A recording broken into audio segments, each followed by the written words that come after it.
Testing 1 2 1 2. Can you all hear me? Say yay or nay if you can hear me. As we're about to get started.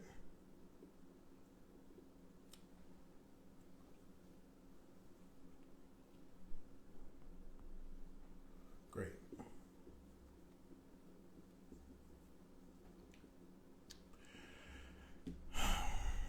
Got a few things to say. Of course, it's my show. Listen, I was thinking about something the other day.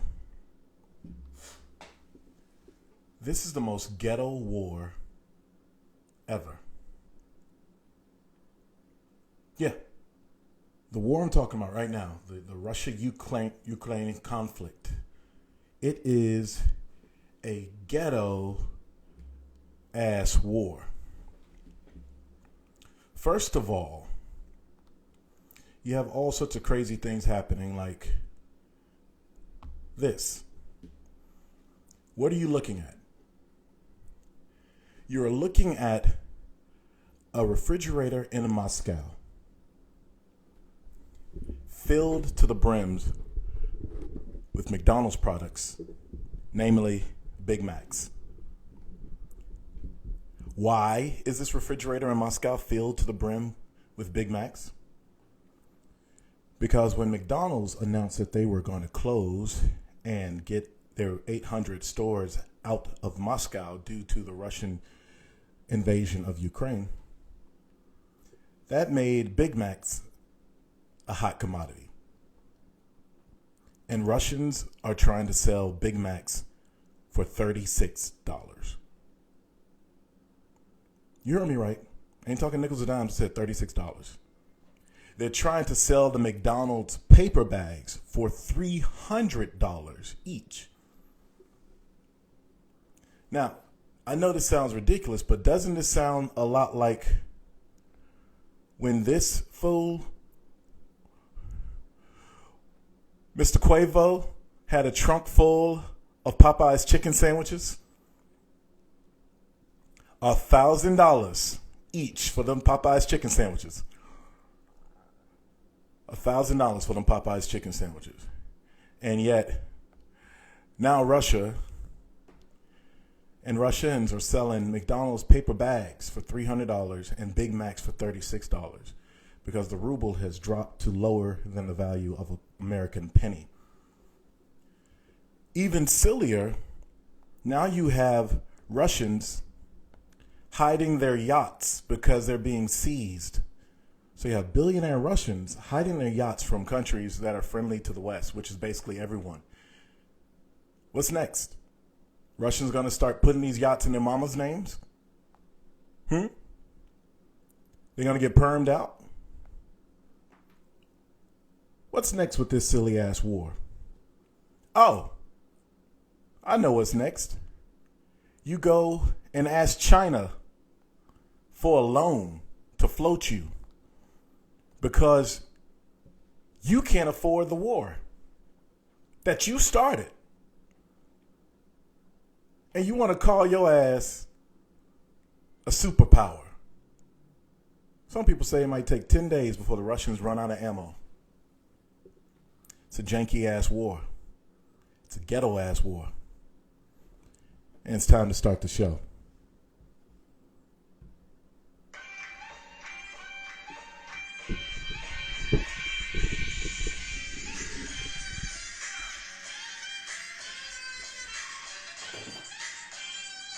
It's the Shawn Show, presented by Body Butter Bakery.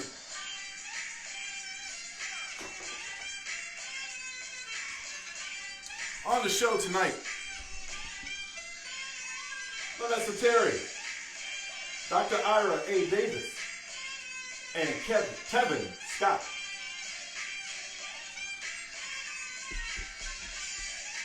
tonight's Shawn Says. 2 years.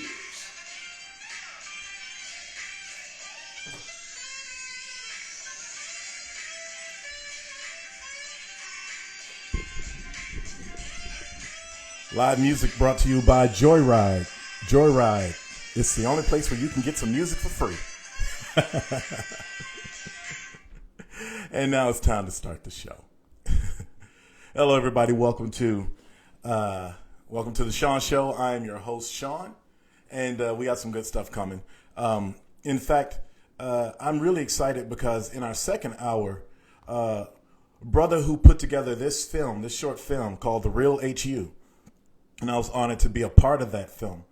He's going to be on in the second hour of our show. That's why we have a later time start than usual, because Tevin Scott is over in Los Angeles. But first, we're going to have, in our first hour, Miss Lanessa Terry from Puffin Pretty. And she'll be joining us very shortly. But first, we got a few things to get on with. And we're going to get down. But I want to bring in my lovely sponsor.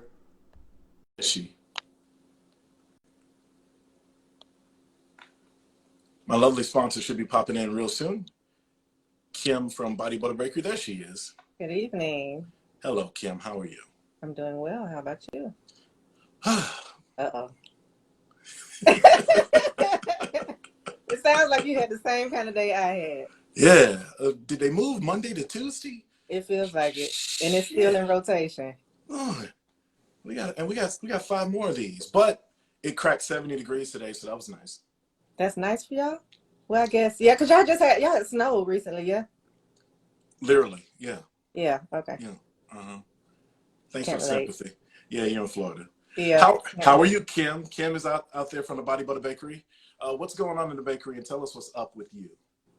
What is up with me is body butters have been removed from the website. They are available locally if you are in Tallahassee, Florida, but I'm not shipping them over the summer because it's just too much chaos and trauma with all the melting. So they'll be back in October, but I'm introducing sugar scrubs within the next couple of weeks. Ooh. And I have more products coming. I'll release those dates later. But my mail purchases have almost skyrocketed. I got a lot of guys are buying now, so I'm going to introduce some new mail products too. Oh, you mean mail, not like mail Men. like UPS. Like no. Men. Hey, Lady A. Well, you're welcome, I guess. Thank you. Thank you. Yeah. I know I use the stuff. Like, look at my skin. It looks great. It does. Thank you, Kym. You're welcome. So what are you selling if you're not selling body butter? So you have like lip balm and you have scrubs and things like that? Lip balms and body oils. Okay. So I can still put in your code here, not your code, but your address. The www Body Butter Bakery. I did not set up a code tonight because... Well, I didn't say a code, but I mentioned the website. I can still put your website. Yeah, the website is still open. Yeah, so we've been spoiled. Kym's been like hooking us up with these codes, but no, she is our dutiful sponsor, and y'all should check her out because she has fantastic products. But she's saying it's warm now, and like, look, you're not gonna have people mad at her because the body butter is melting. Right. In the boxes when you get them in their body butter soup, so we're not gonna have that. That's literally what she said. She said we ain't gonna have that. Yeah, no, you won't get me. There's no preservatives in them, and I don't want to start adding preservatives. I want to keep it as natural as possible, so no body butter right now. We got a hot show, so I'm going to get on to it. So, you going to watch it? Yes. Okay. Because I want to see I think I have an idea what 2 years is about, I think. So. Yep. Yeah, you probably do. Yeah. All right. See you soon. Yes, sir. Thank you. Thank you, Kym. There goes Kym. Kym is still in the business, but she's just not producing any more body butter unless you're local to Florida. All right. So we have our website up. Oh, I have to put it back up there. But www.bodybutterbakery.com. I will put that in there later for the comments. But Body Butter Bakery, check out all of her products. She's a fantastic sponsor, and she's made the Shawn Show possible. With that said, I'm going to bring in Dr. Ira Davis. Because I want him, before we get the show really going, I want him to come on and explain something within 120 seconds or less. Because, you know, I like to stay current on current events before we get on with our show. But Ira should be flying in at any moment. Dr. Davis, are you there? Through the magic of IG, ooh, he got dropped. So just hang tight. We're going to make sure we get Dr. Davis up here. With that said, guys, what I wanted Ira to explain is why, do a little international explaining. I had an explainer on here 2 weeks ago to talk about the state of the world. Ira's not going to talk that long, but we're going to start a new segment because Ira knows every damn thing. Well, I can't call him Ira in front of y'all. Dr. Davis knows every damn thing, and we discuss everything. So we're going to have him talk about this issue real quick. If he joins with his phone.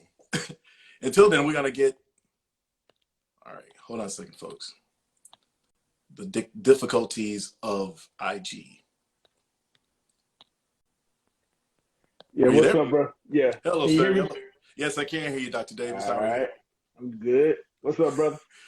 Well, hold on. Before we do that, I got a new, got a theme song for you. All right.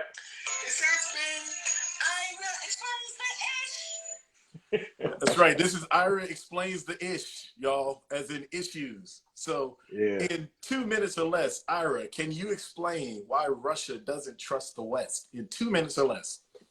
All right. So why Russia doesn't trust the West? I want to first give a brief history of NATO. The North Atlantic Treaty Organization. NATO is an intergovernmental military alliance among 28 European countries and 2 North American countries. It was established in the aftermath of World War II. In 1955, the Soviet Union formed the Warsaw Pact. And that fell when the Soviet Union fell in 1991. And at that time, Russia and NATO became very friendly. But that alliance stopped in 2014 when Russia invaded, annexed Crimea. All right, so some things real quick. Why Russia doesn't trust the West? Russia feels that NATO is not purely defensive. It feels that NATO has a history of getting involved into conflicts that do not involve its members, such as Kosovo and Libya. Also, it feels that NATO is a political and cultural project. And they feel that if Ukraine joins NATO, it'll become more politically and culturally Western, meaning democracy, individual liberty, and rule of law, economic and democratic liberalization. And lastly, they feel that NATO continues West anti-Russian foreign policies, which began in the early 17th centuries. And some of these things include being invaded 5 times, the 17th century Polish Kremlin occupation, in 18th century the Russo-Swedish War, the 19th century Napoleon invasion, and it was invaded 2 times by Germany in the 20th century. Those are the reasons why Russia feels that it cannot trust the West and NATO in particular. Whew, you did it. You got it in under like 10 minutes, 10 seconds to go. Thank you, Dr. Davis, for explaining that issue. I have another issue for you. Can you explain what's going on with Kim Kardashian, Kanye West, and Pete Davidson? Who? No. You cannot explain that issue. No. Thank you, Dr. Davis. This concludes Ira Explains the Ish. Thank you. Have a good night. All right. Well, we learned a lot there, didn't we, folks, in 2 minutes? I'll talk to you soon, Doc. All right, bro. So that was a quick rundown of the reason why Russia does not trust the West. No, I can't talk. With that said, it's also March, and it's March Madness coming up. And I was going to have Dominique Collins come in from ESPN, producer for ESPN's First Take and NBA Countdown, but she cannot. She cannot show up because she had an emergency. So she's going to show up hopefully within the next few weeks. She says she's terribly sorry because she has what she says is a bomb bracket. I have a feeling she didn't fill out the shit, and so she's a little flat-footed. And so we're going to get Dominique back here later to explain herself. With that said, speaking of March Madness brackets, I have put together a quick March Madness bracket contest. You all are welcome to send your brackets in. We will compile them, and you can rank them up against mine. And the winner of our bracket challenge will be a recipient of my novel, Broke, a signed copy of my novel, Broke, a set of Body Butter Bakery products from me. And also, you'll get 15 minutes to chop it up with me and Tyrone. Tyrone, who will be popping in about 5 minutes or sooner, as soon as Tyrone pops in. But yes, so just send in, DM me your brackets for March Madness. I'll send you my brackets and we'll chop it up. What's up? What's up, Tyrone? How you doing? What's going on, man? Nothing much. How you been? I'm good. Been a long Tuesday. Yeah. How was last night with Lamont's gig? You know what? Funny thing is, I got there right after he went on, so we ended up missing him. Yeah, he went on earlier than what was scheduled. Well, who does spoken word early? Well, we thought he was gonna go on like after 8. Got there around 7:40, and he was already eating. He was eating. Yeah, he was already eating, saying that he already went on. So I was like, all right, I tried to support, man. Try to support all the way down in Shirlington, Virginia, Busboys and Poets. Everyone, ladies and gentlemen, this is my wingman, my road dog, Ty Wilson. Ty, did you hear how Dr. Davis explained the ish? I did. Yeah. He explained 2 minutes of Ukraine and Russia. It all makes sense. Yeah, we're gonna see if he can do that in 60 seconds next time. But it'll be a different issue. But he can't explain Kanye, Kym, and Pete Davidson. Who can explain that? Kanye can't even explain it, and his agent show can't.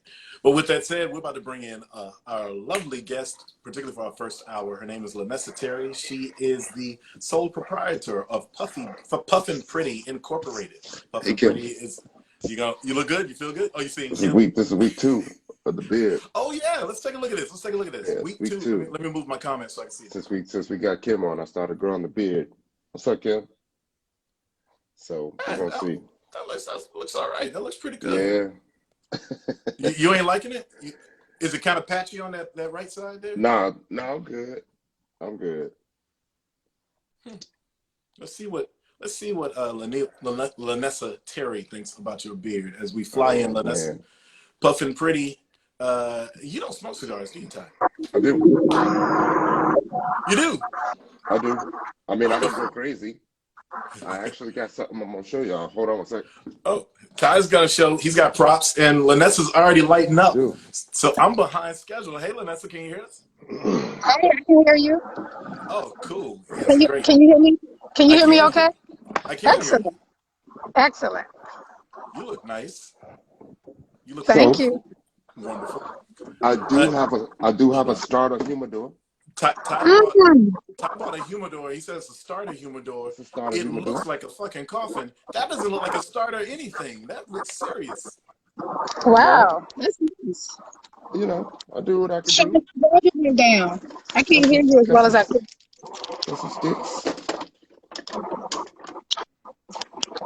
Okay, what you got there? Got my cutters. Okay. You know, I do a little something. You working with a little something? Yeah, I'm just starting though. You know. No, that's really nice. I'm gonna get there. Well, we are. You need some accessories from my line. I do. Hey, you know I'll get them. Shawn knows I'll get them. Yeah. He will buy them on the air. He's bought stuff while we were on the air. Okay. And he's literally like, "Yep, bought that. Did it? Bought that." So, formal introduction. This is Lanessa Terry. I met Lanessa. How long has it been we've known each other? About maybe 7-8 years or so. It's probably been about 6 years, Shawn. Mm-hmm. About 6 years. Right. And she was puffing pretty out one night, and I said hi to her. And we've known each other ever since. And tell us about your brand, Puffin Pretty, and then we'll get into your cigar lifestyle and everything. First of all, before we get into that, what are you smoking? Oh, tonight I'm actually smoking the. This is the This is the Fat Hen by Drunk Chicken Cigars. Actually, female-owned brand. Happy Women's History Month to the ladies. Ooh. So this is a female-owned brand from a local lady named Desiree Silver. And she's an awesome friend of mine. Her brand has been recognized. They've won awards. So I'm drinking a drunken chicken cigar. And this is called the Fat Hen, but it's a torpedo. So this is it. Like, I haven't smoked it halfway, but this is the size of a stick. I just lit it about 2 minutes ago. So it's a short story, but it's fat. Yeah, it's a shorty, but it's fat. You're welcome. You're terrible. I guess. I don't know about that. But yeah, a short story that she's smoking there is Drunken Chicken. Yeah. Oh, that's a short cool hen. name. It's a short hen. A short hen. Short That's hen. a short hen. It's all about the chicken. Her brand is all about the chicken. She actually raises chickens, and they produce eggs and everything in her backyard. So that's kind of where the brand came from. Well, let's talk about your brand. Tell us about Puffin' Pretty. So Puffin' Pretty is a brand that's been around for about as long as I've known Shawn, 6 years. And Shawn and I met at Civil, the now defunct club Civil. That was one of the best cigar lounges around. But my brand sells accessories and apparel for men and women who smoke. Started out just for the women. That's one of my patches. And I have accessories like your cigar holders for the guys, Puffin' Gents. I sell T-shirts, tank tops like the one I have on, Puffin' Pretty. Hope you can see it. Stand up a little bit. We can see a little bit better. Yep, that's it. And also, I sell these now. I have the little like eye covers for nighttime or for the plane. You know, you get on the plane, you want to cover your eyes. You know, cute stuff. And then for the guys, I have the T-shirts. So now, did I see you had like not underwear, but you had like bikinis? I do have bikinis now. I have bikinis, swimsuits that are new for the line, and I'm excited to get those out. They're already, available. But mostly when I'm out doing my vending opportunities, you get the new stuff. So my website is www.puffinpretty.com, and there's a section in there where you can click on the accessories for the men. So I didn't forget the guys. I had to have something for them too, because they were like, you forgot about us. But no, I got y'all too. Now, are you drinking something with your smoke tonight? Or are you just Of puffing? course I am. What are you drinking? What are you drinking? And I'm drinking from my Puffin' Pretty wine glass. You know, it's all about the branding. When you're going to do it, you got to do it, right? So I don't have the glasses for the guys yet, but I'm drinking Bullet Bourbon tonight. Neat. I think I put a little bit too much in here, though. Ooh, might be too much. There's no such thing as too much. I am drinking Suntory whiskey. Okay. Oh, I've had that. Yeah, a little Japanese flavor. Ty, what are you smoking? Drinking? What are you smoking? I am smoking an aroma de Cuba. Oh yeah, okay. Okay. A little simple. It's hard to see, but yeah. I got it. Something simple. I usually try to smoke something a little bit more. And what you doing, Ty? Honestly, right now, just ginger ale. I might move over to the wine soon, depending on how the night goes. I actually had that Suntory last night. It's a mixing whiskey though. Yeah, it's not, but it's also, it's nice and subtle. Like a lot of things the Japanese do. They're not inoffensive, Yeah. So you want to keep it light, but it's still delicious. Because you know me, Ty, I'm about my bullets, like Lenessa said. Like she's drinking a bullet, but I usually like the rye, not the whiskey. Okay. I don't care as much for the rye because I think it's a little too sweet for me. I like dry. Like even my wines, I like dry wines. Ooh, dry wines. Dig it. So let's talk about how you got into cigars. When did you say, okay, I want to check out cigars. I want to get into that cigar life. What's that about with you? Ooh, it started with my divorce, actually. I didn't say when you started to drink. I said when. No, I was drinking before that. But no, I tried my first stick at 13. I won't tell that full story because my mother's on. Hey, Mom, my mother's watching. Oh, and my Aunt Kitty is watching too. So I'm not gonna get into that full story. Hello, ladies. Cigar. But yeah, when I was still married, I had asked my ex-husband, if I could go to a cigar lounge with him. He was telling me about the cigar lounge, Shelley's downtown in DC. And I was like, oh, cigar lounge, that sounds cool. He was like, well, no, I'm just going with the guys. And I said, well, I'm sure women probably smoke. I mean, I don't smoke now, but I'm sure women smoke cigars. So long story short, after my divorce, I decided to try a stick, like as an adult. And I started meeting people. They were like, you don't know what you're doing. So, of course, men always want to teach you how to smoke. So I have to admit, I did learn how to smoke properly from a man. A man taught me how to smoke. And I then started going to the different lounges. So I knew about Civil before they opened. Like, I followed them for months before they opened on Facebook. The whole progress from construction, watching the page, I was like, oh, my God, I can't wait. But, you know, I had been to a couple other lounges before that. But somewhat little known, if you didn't know about the cigar culture, you know, especially as a woman, you had to know people that smoked to know anything about cigars and know where the spots were. So I even missed out on some places, but I'm fortunate now that I know about all the cigar lounges in DC, the surrounding area, and much, much more. And that's kind of where I started in the industry. I've always been an entrepreneur since I was in high school. I had Nasty Nails by Nessa, so I had this nail salon on my mother's back porch. Dad couldn't stand it with all the acrylic smell. So I was actually doing nails before the big boom with all the salons. I probably would have opened a nail salon, but you know, I went a different path. But definitely, I've been an entrepreneur since high school and been doing it ever since. I'm a real estate agent now, so hey, I got your cigars. We can sit down and talk business. I'll sell you a house. I'll sell you some sticks, some merchandise. Just a serial entrepreneur. I do a lot. You know, the last thing you need is like pick up some golf clubs. Do you golf? Well, my golf clubs are right here in the living room, but I haven't actually started golfing yet. I found an instructor. Now I just have to find the time. I've been on the golf course before. I was told I have an awesome swing and I'm going to be good. Apparently they can look at your form and tell if you'll be a good golfer. So do you golf? Because, you know, I'm up for a little competition once I know what I'm doing. I do golf, and I often don't know what I'm doing, but I do golf. A lot of golfers say that. They say they're just out there hitting balls, but they're not necessarily good golfers. But I do plan to golf maybe in about a year or so.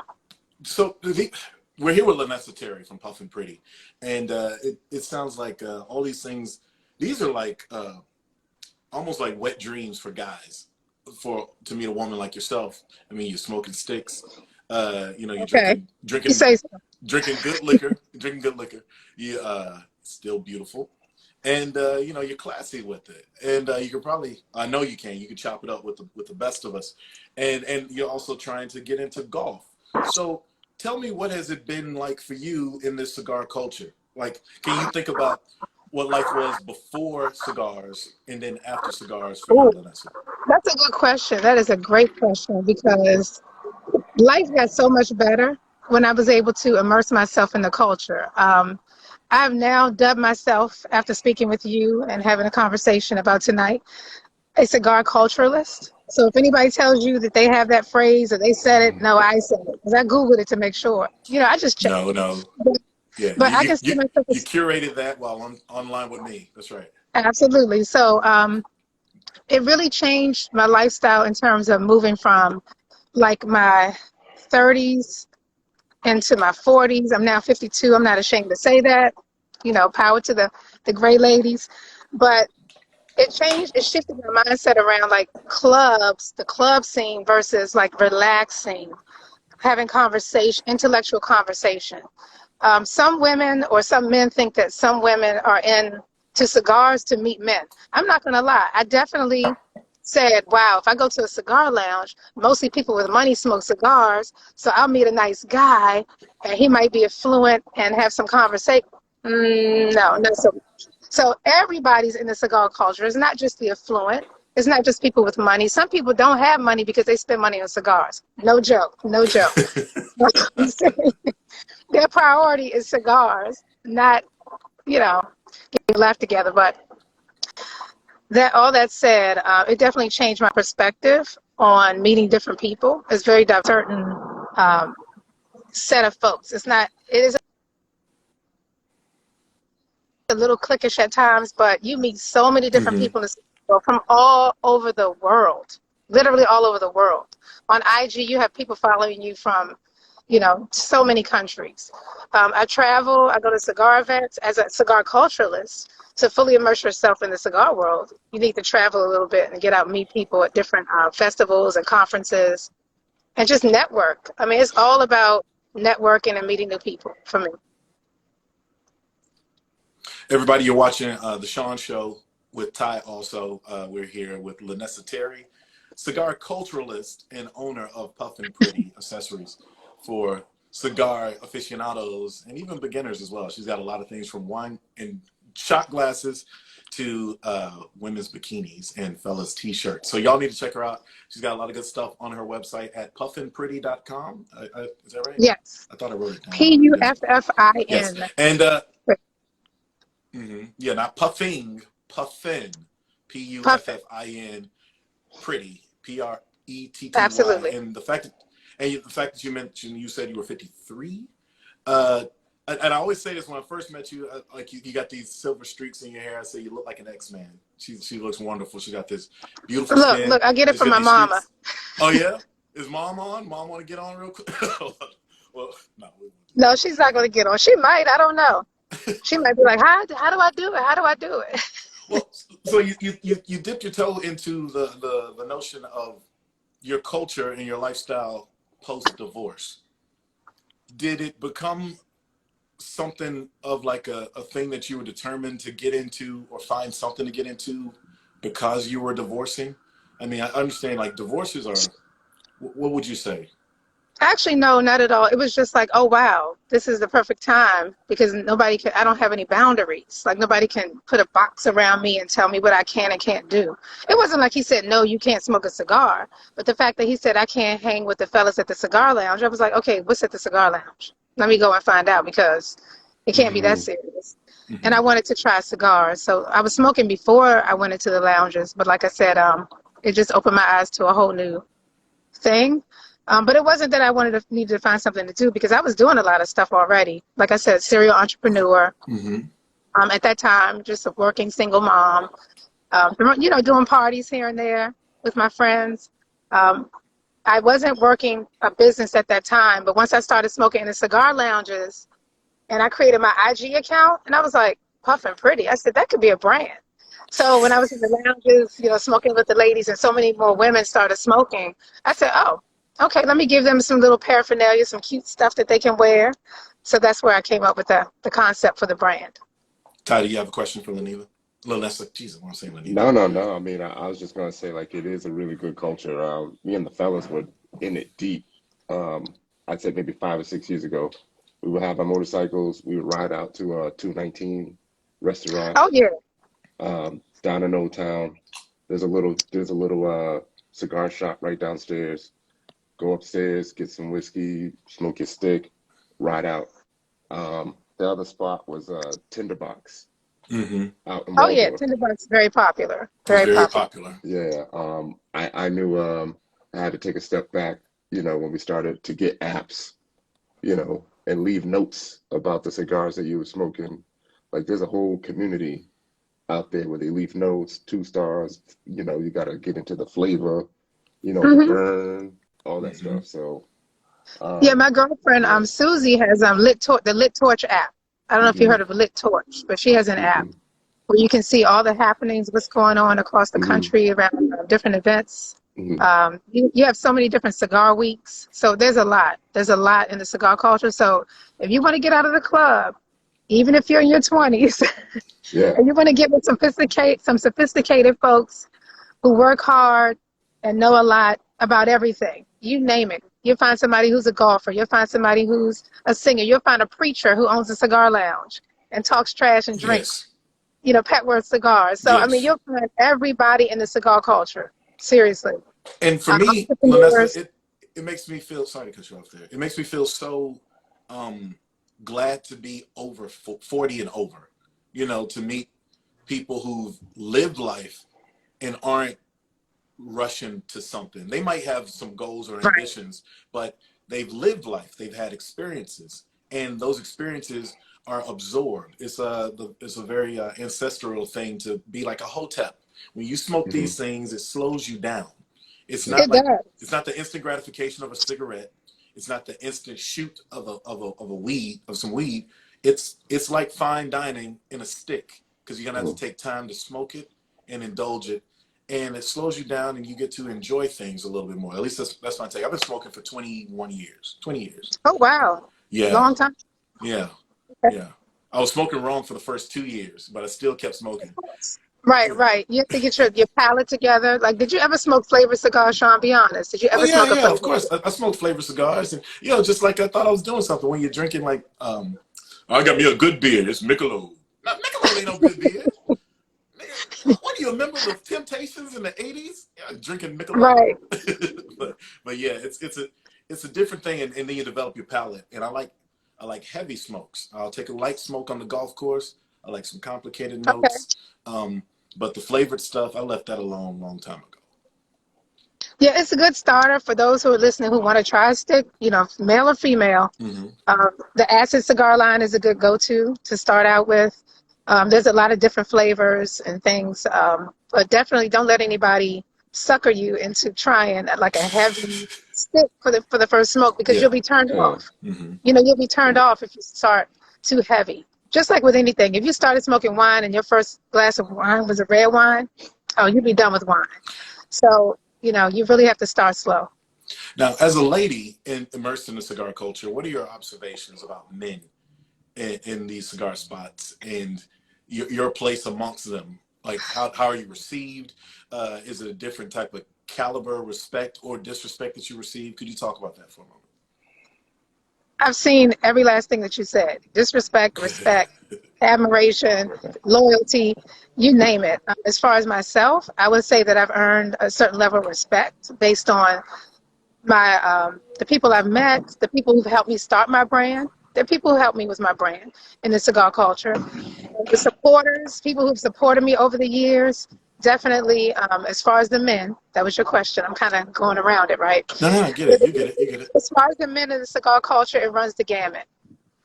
You have men who disrespect you. You have men who respect you. You get offered trips to go out of town just because you say hi to somebody. I mean, that's a little bit disrespectful when people assume that, you're just going to fall for anything. And then you have people who want to really get to know you and sit down and talk about your brand, who want to support your brand. You have people who admit that they don't know what they're doing and they want help with cigars. So it definitely runs the gamut. I haven't dated a lot in the cigar culture, when I have, you would never know. But it can be interesting. Mm-hmm. It can be a little incestuous. I'm going to go ahead and put it out there and say that. Because it is like motorcycle clubs. So it's kind of similar. It can be similar to that if that's what you want. Okay. So like I said, there's a lot in the cigar culture. So depending on what you want, you put yourself in those situations. So you just have to be careful. My girlfriends will call me or they'll meet a guy and they'll be like, this dude, he's your friend on Facebook. I said, well, he might smoke cigars, because a lot of people will send me friend requests who I don't really know, but they know my IG or they met me in the cigars, and they'll come up to me and say, hey, I know you from Facebook. And I'm like, what's your name again? I'm trying to, be familiar. But they'll call me and ask me, hey, this dude, what is he about? So I have met a lot of people, and I have to say most of it is like family and respect. I've known you for many years, Shawn. Yeah, we had a conversation at the bar. You were very respectful. I met you there. I could meet a lot of guys and go on a lot of dates from meeting guys in the cigar world, but I do have a brand. I have respect for myself and, what I do, and I try to keep it business for the most part. Yeah, and you look great doing it, and everyone respects you for it. So I think that's tops. We are at 48 past the hour. This is the Shawn Show. We're here with Lanessa Terry from Puffin' Pretty. Ty is my wingman here. It looks like he's loading himself up a drink. What you got going on, Ty? I am. I'm gonna finish this ginger ale. I got this wine I'm about to crack.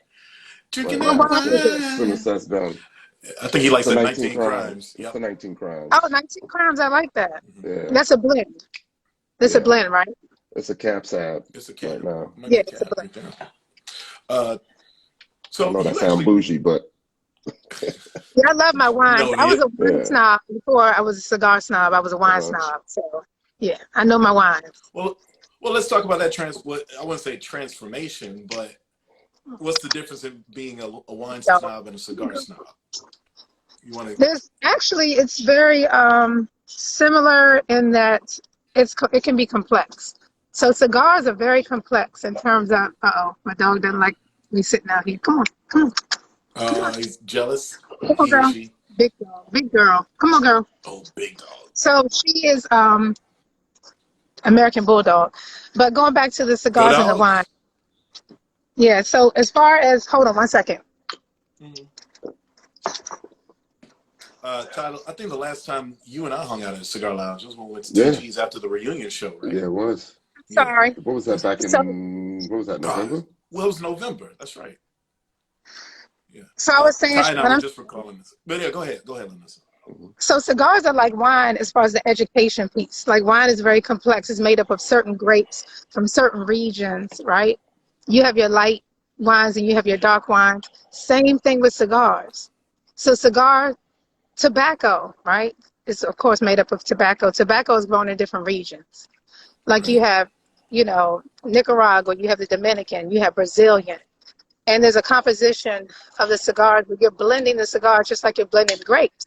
So you might blend a Brazilian wrapper with a Dominican filler and a different binder. So there's so many different complexities to cigars, just like wine. Mm-hmm. So for me, when I was into wine, it was interesting because it was educational at the same time. So it's a vice, but I was being educated and building my my muscle around social stuff, because going to the club, drinking wine, drinking alcohol, you want to understand what you're doing, right?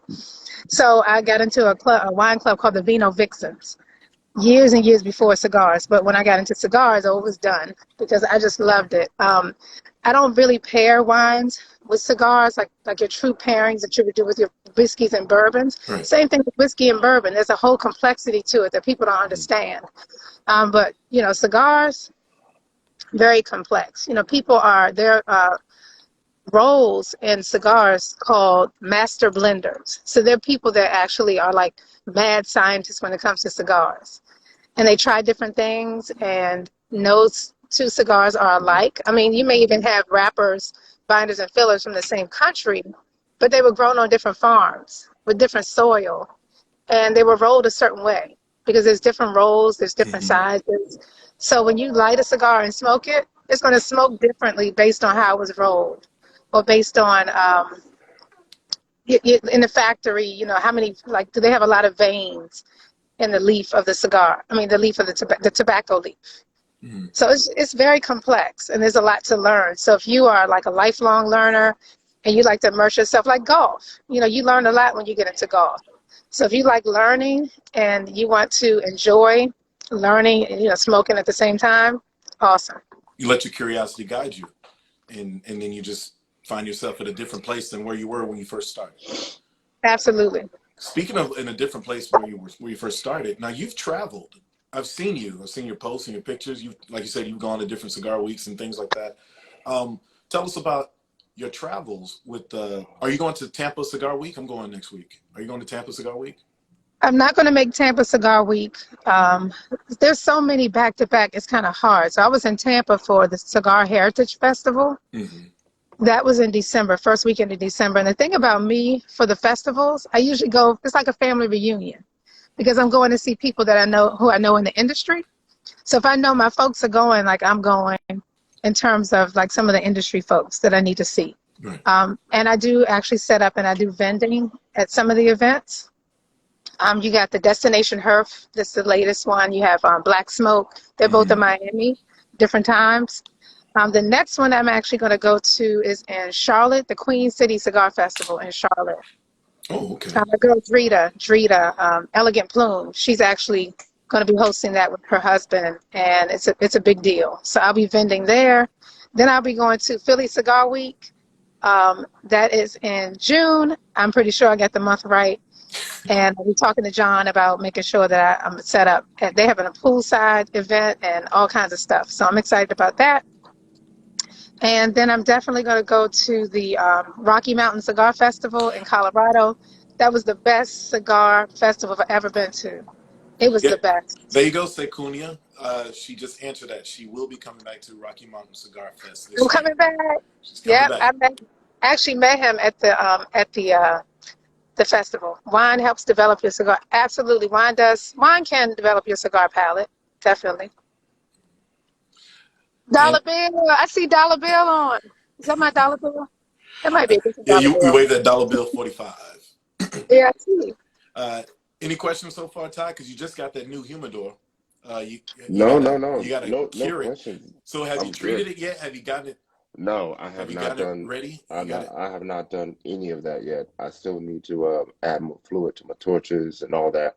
I actually thought about flavored cigars, like custom flavored Oh, cigars as well, custom. because I have some friends that do their own flavors, like Okay, who's inside that? a separate humidor. Who's your friend? Do they So have a what they, brand or they just do it at home? nah, it just does it at home. Okay. Yeah, I heard It that's a just fun does it at home. process too. When you Yeah, actually dip the cigars and soak them and then let them dry. yeah, Yeah. yeah. I But used to laugh at guys who dip their cigars. You know how people would say, "Oh, let me dip the tip of Dip my it in the stick dip it in in the the whiskey a little cognac." bit. I'm like, okay, that's too much. When right. I was in a phase where I thought I had to like showcase I knew stuff, I would do that too. And I'm like, this is actually a terrible ass thing to do. Like, I could be drinking this liquor and I don't have to dip the tip of anything in any. Well, I don't have to Right. put it in there. So, yeah, you're absolutely right. It's not necessary. You know. There's some cigar brands that already have whiskey infusions in them. If you want those, just go Hmm. ahead and buy those. But I don't see the need to do all that. If you all have some So, questions, oh, go ahead. Sean, I want to ask you a question. So you're going to Tampa Cigar Week. Have you ever been to Tampa? I've been to Tampa a couple of times, Have you but been to not. But Ybor City? I have been to Ybor. It was very Okay. young. It was a young time, but I have gone to Ybor, and I thought a friend of mine was still going to be there this time around, but he got married and he just moved to Savannah, like literally last month. But I'm going to be there for a couple of days, in a day or two, even after people leave, so I can enjoy Cigar City for myself. I actually am one of those people. All right, like, it's good to be around here while there's a festival. Let me enjoy this shit while everybody leaves. So I'll be there an extra day. Okay. Yeah, a friend of mine has a cigar lounge in Tampa. It's called Cheney Cigar Lounge. Check him out. He used to live here, Corey Cheney. Okay, is So that check him out. Chaney? That's it. Like Cheney John, Cigar like Lounge. John Chaney. I can remember that because I used to love Corey. John Chaney. Corey Yeah. Chaney. Okay, I'll be there Monday then. Or shoot, I might Yeah, be there Saturday when I touch down. but the first time I went to Ybor City, which was year before last, and then I went back in December, I lost my mind in Ybor City. I bought so many hand rolled cigars. Now I'm like, why did I do that? I call myself like buying gifts for people and all that kind of Hmm. stuff. But don't lose your mind. Just be, Oh, no, watch your no. budget, watch your pocket. That was me in Miami. My first time I went to Miami, like 15, 20 years ago, just buying up all the hand rolls. And oh, there's a Cuban guy. He knows what he's doing. Exactly. Like, Right. no, you idiot. You don't have to do all that. But Yeah. we're here with Lenessa Terry from Puffin Pretty. Ty is my wingman here, and he just got himself a humidor. We are still sponsored. We're coming up at the top of the hour. We got Tevin Scott. He's going to join us in about 10 minutes. But we're here with Lenessa Terry from Puffin Pretty, cigar culturalist based out of D.C., but has gone to places far and wide across this continent in the name of cigars. So, Lenessa, when it comes to the culture, what would you say is the most enjoyable aspect of cigar life? And then what would you say would be the least enjoyable, if you have a least enjoyable? Okay. So the most enjoyable is I find it extremely relaxing. Smoking cigars, whether I'm just doing it at home, I don't have to be out to smoke and enjoy a cigar. And also the love and the family, like people don't understand. I see Cigar Palace on here, Saucin from Cigar Palace in Virginia. Prime example. Saucin is a female owner of a cigar lounge in Virginia, Alexandria, and she actually hosted some of the ladies in her home. We call each other Sisters of the Leaf. Like, you're my brother of the leaf. You guys are both my brother of the leaf. And sisterly and brotherly love is what it's all about for me. I mean, it's just awesome. She invited us to a beautiful brunch in her backyard, served us Turkish coffee. I mean, we just had a wonderful time. So when you meet people like that, it makes a big difference. The least desirable, I think for me is I almost have too many options. Like I know so many people, brand owners, cigar lounge owners, that I feel like I'm pulled in different directions. Like, oh, if I don't go here, if I don't go, I have so many options that it's just hard sometimes to make decisions. Even when you purchase sticks, you have so many brands that you like. I think so. The hardest part for me is like a little bit of indecisiveness on, where to spend my time or where to spend my money on, and because there's so many options, it's just a lot, and it's getting bigger and bigger and bigger. What do you think the draw is now for people in general? Do you think they just initially want to look cool and look like a boss, or and that actually traps them and they actually enjoy the culture? I know some people who are faking the funk, but then like you'll see them 2 weeks later and like, oh, you see you stepped up from that acid cigar that you had or something like that, And like I think some element of that is fun. So I'm not gonna lie. I think for some people, there's the element of that there for sure. But again, it depends on where you go, who you're around, who you know. Because if you're out with me and you're a beginner, I'm gonna make sure you don't look like you're a beginner, and I'm gonna educate you. Not because you're with me, but I feel like I have a duty because I know enough about it to not let them slip or not let them, pick up a whole bunch of cigars in the humidor and touch all over them and put them up to their nose. So there is a level of etiquette that you have to have with cigars. But I think for people, it just runs the gamut, like why they get involved in it. So for some women, a lot of women will say that their first date with a cigar smoker took them to a cigar lounge, and that's where it started for them. Or they tried it because of a guy they dated. Or like me, I did say, hey, I don't smoke in lounges. Maybe I can meet a nice guy in a lounge. Yes, that's what initially got me into a lounge. So it's just different for everybody, Shawn. do you think that's good dating etiquette to have a date at a cigar lounge, the first date? If you're a cigar smoker like me, absolutely. Because you want to have a companion that smokes cigars. When I meet a guy who doesn't smoke cigars, I'm like, how's this going to work? Like, is he going to let me be me? Or do I have to smoke outside? You about that life for real. Got it. It's really not fun for me if I go to a party and I can't smoke. So going to a party in the winter and they don't have a heated outdoor patio, that's kind of rough. So that's why cigar smokers kind of stick together and we go to the lounge. I mean, we party in the lounge too. So you have your turn-up lounge and you have your turn-down, sophisticated, close at 9 o'clock lounge. So there's something for everybody. But for me, as far as dating, I would say I would love that. I would love it. Question, what type of fella do you date other than, he's a cigar smoker? Do you feel like there's something prejudicial about the cigar piece beyond he has to be a smoker because you smoke? Well, like what types of guys are you looking for? Or what attracts Lenessa? I'm not looking for any guys. The guy needs to look for me. I mean, I'm not saying that. I know. I'm not getting into any of that. This ain't that show. What I'm saying is, what's your speed when you're looking? I'm not looking for love like you were on your show that you were on. I mean, ready for love. Ready for love. Ty was on the show too. I know Ty was on. I would like you guys, but okay. As I was saying, so what type of guy? First of all, a guy with goals. So you might smoke cigars, but you gotta have goals. What are you doing besides smoking cigars? Do you have your own hobbies? Do you have things that you enjoy? Because I'm gonna be out in the cigar culture, whether you like it or not. Join me, help me out, support my business, or keep it moving. Because really, you have to be able to balance your lifestyle with my lifestyle.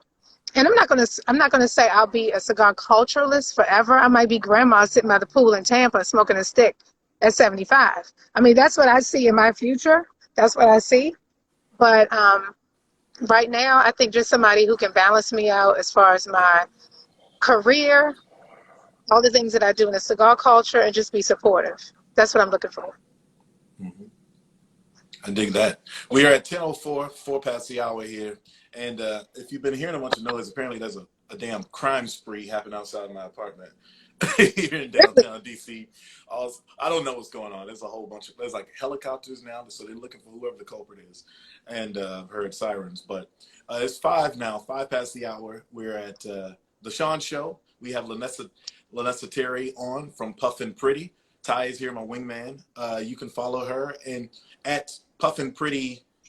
Let's see, what's your handle? It's Puffin Pretty, right? Just Puffin Pretty _ On IG? on IG. Yeah, Puffin_pretty.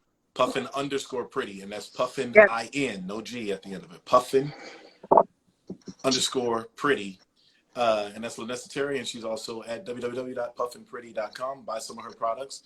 Ty is probably shopping right now.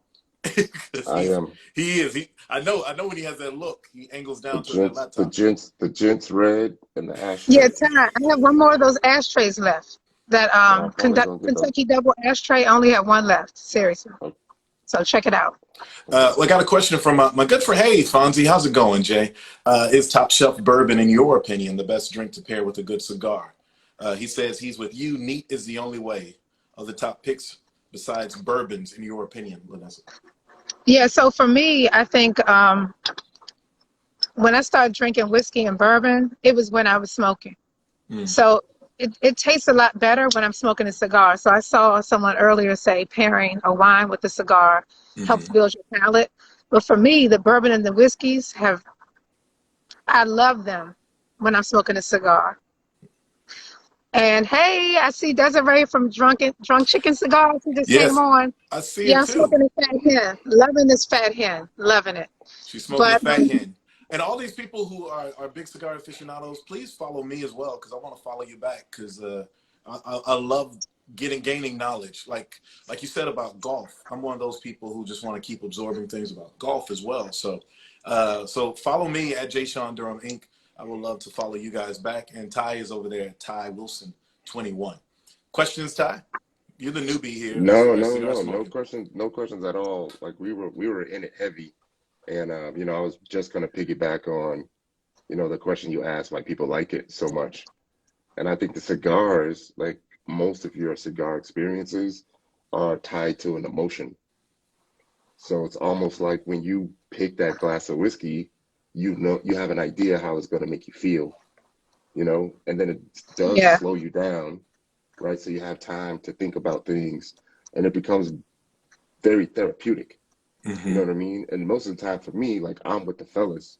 So the fellas, that's like an hour, but we're just going to talk about everything. You know what I mean? And we need that.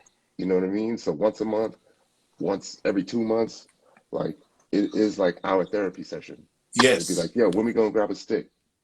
Because everybody knows what that means. And that can be addictive, And it's therapeutics, particularly for men, because me and my men, we say it's like a barbershop. But the thing is, I'm bald. I don't have to go to a barbershop. I was raised in a barbershop, and I know how all those conversations will be volleyed back and forth, and you get to know people, different stripes.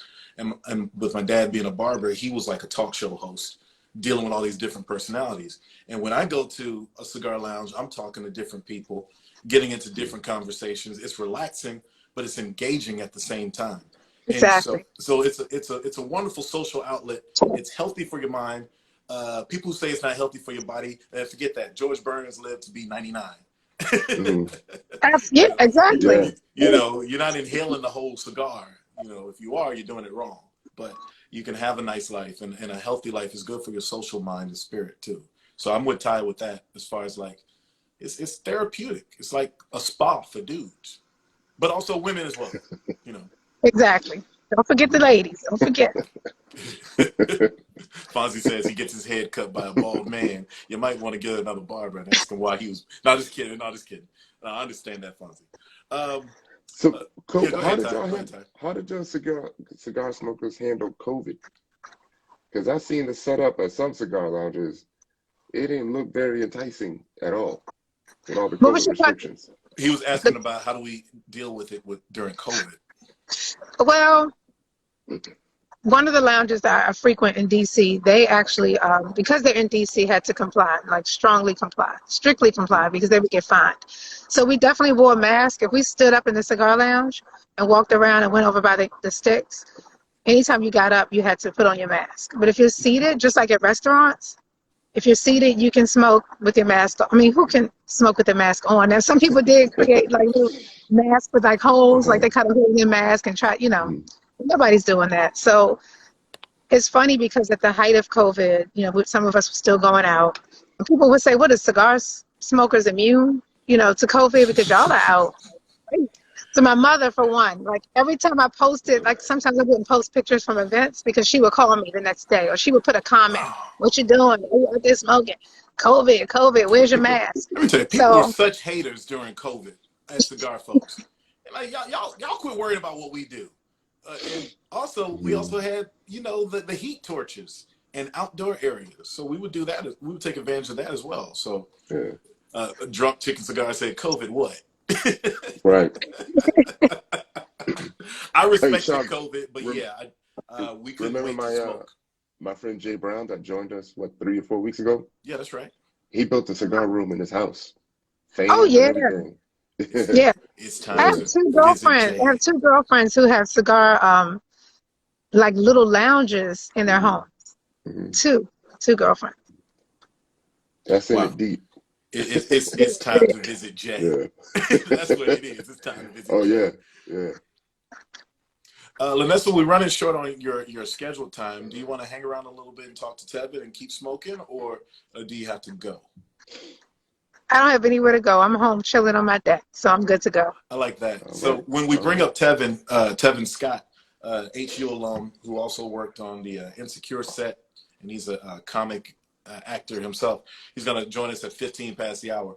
When we bring him on, Lenessa will stick around and she'll ask questions like Ty and myself. So we're still here. We're still puffing pretty, puffing handsome, puffing fly. And Ty ain't puffing, but puffing gents. You puffing gents. And Ty got himself a big ass coffin and called it a damn starter humidor. That's a big ass starter humidor. It's really nice. It looks really nice, Ty. It is. Now that's hard. That's really difficult, though. That's something people don't talk about is maintaining your cigars. Yeah. I'm kind of bad when it comes to maintaining cigars because there's an art form to it.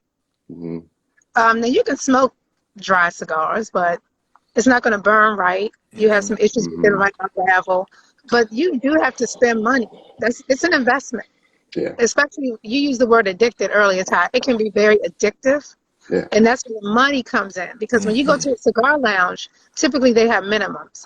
Like there could be a 2-stick minimum, a $30 minimum, a $20 minimum. You might have to be a member.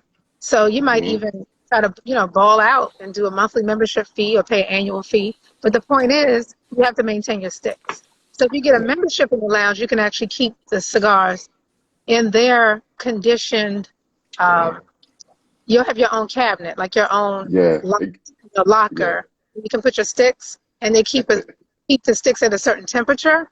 So you can do that, or you can try to be like me and maintain everything at home because you can't make a final decision on whether you want to become a member. I've seen it. Yeah, I've seen it get real competitive with the lockers. You know what I mean?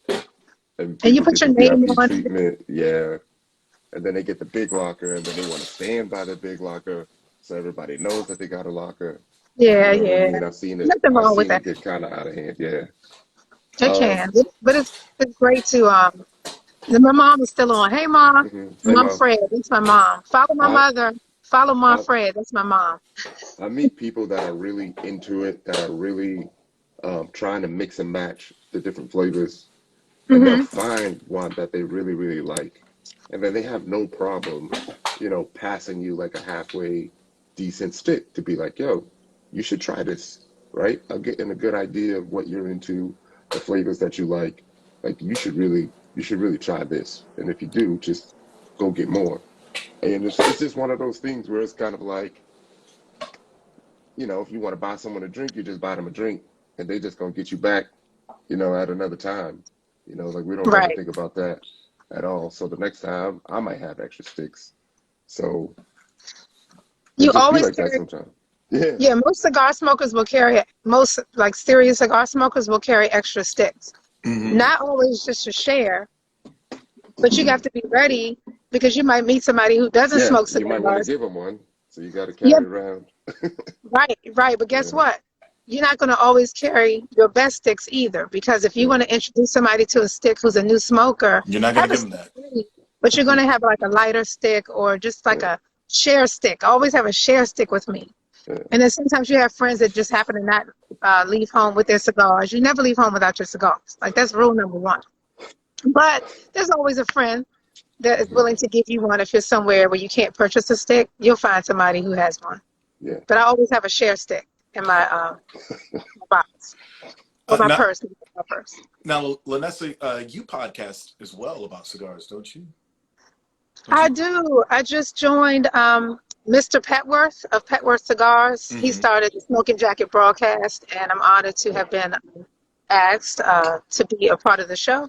So we broadcast live every other Monday. So we just had a show this Monday. There's a special weekly show coming up next week, but then we'll have a regular program again after that. But we bring on industry professionals like cigar manufacturers, cigar distributors, cigar reps, cigar brand owners. Actually, Dad is up next in the regular program. Dunkin' Chicken Cigars will be up next in a regular program on Monday after next. But yes, the Smoking Jacket broadcast, and I usually post it on my page. Mm-hmm. And we also have a YouTube channel, so I just started doing that. It's great. Nice. That's what's up. It's a whole culture. It's a lifestyle, guys. You see me, half of my pictures on Facebook and Instagram, I have a stick in my hand or in my mouth. So that actually was a detriment because for my acting and modeling. Like, well, can we send Really? you without smoking? Like, Mhm. yeah, you could, but I got a But you know what? You still have to make your money now. You have to yeah, make your no, money. So no, you have to be there's a smart about that. balance. There's No, a no, balance. absolutely. Okay. So that's why I have fresh pictures with just my actual face shown. I got a question for y'all Okay. and everyone in the audience that does smoke. What's your go-to stick?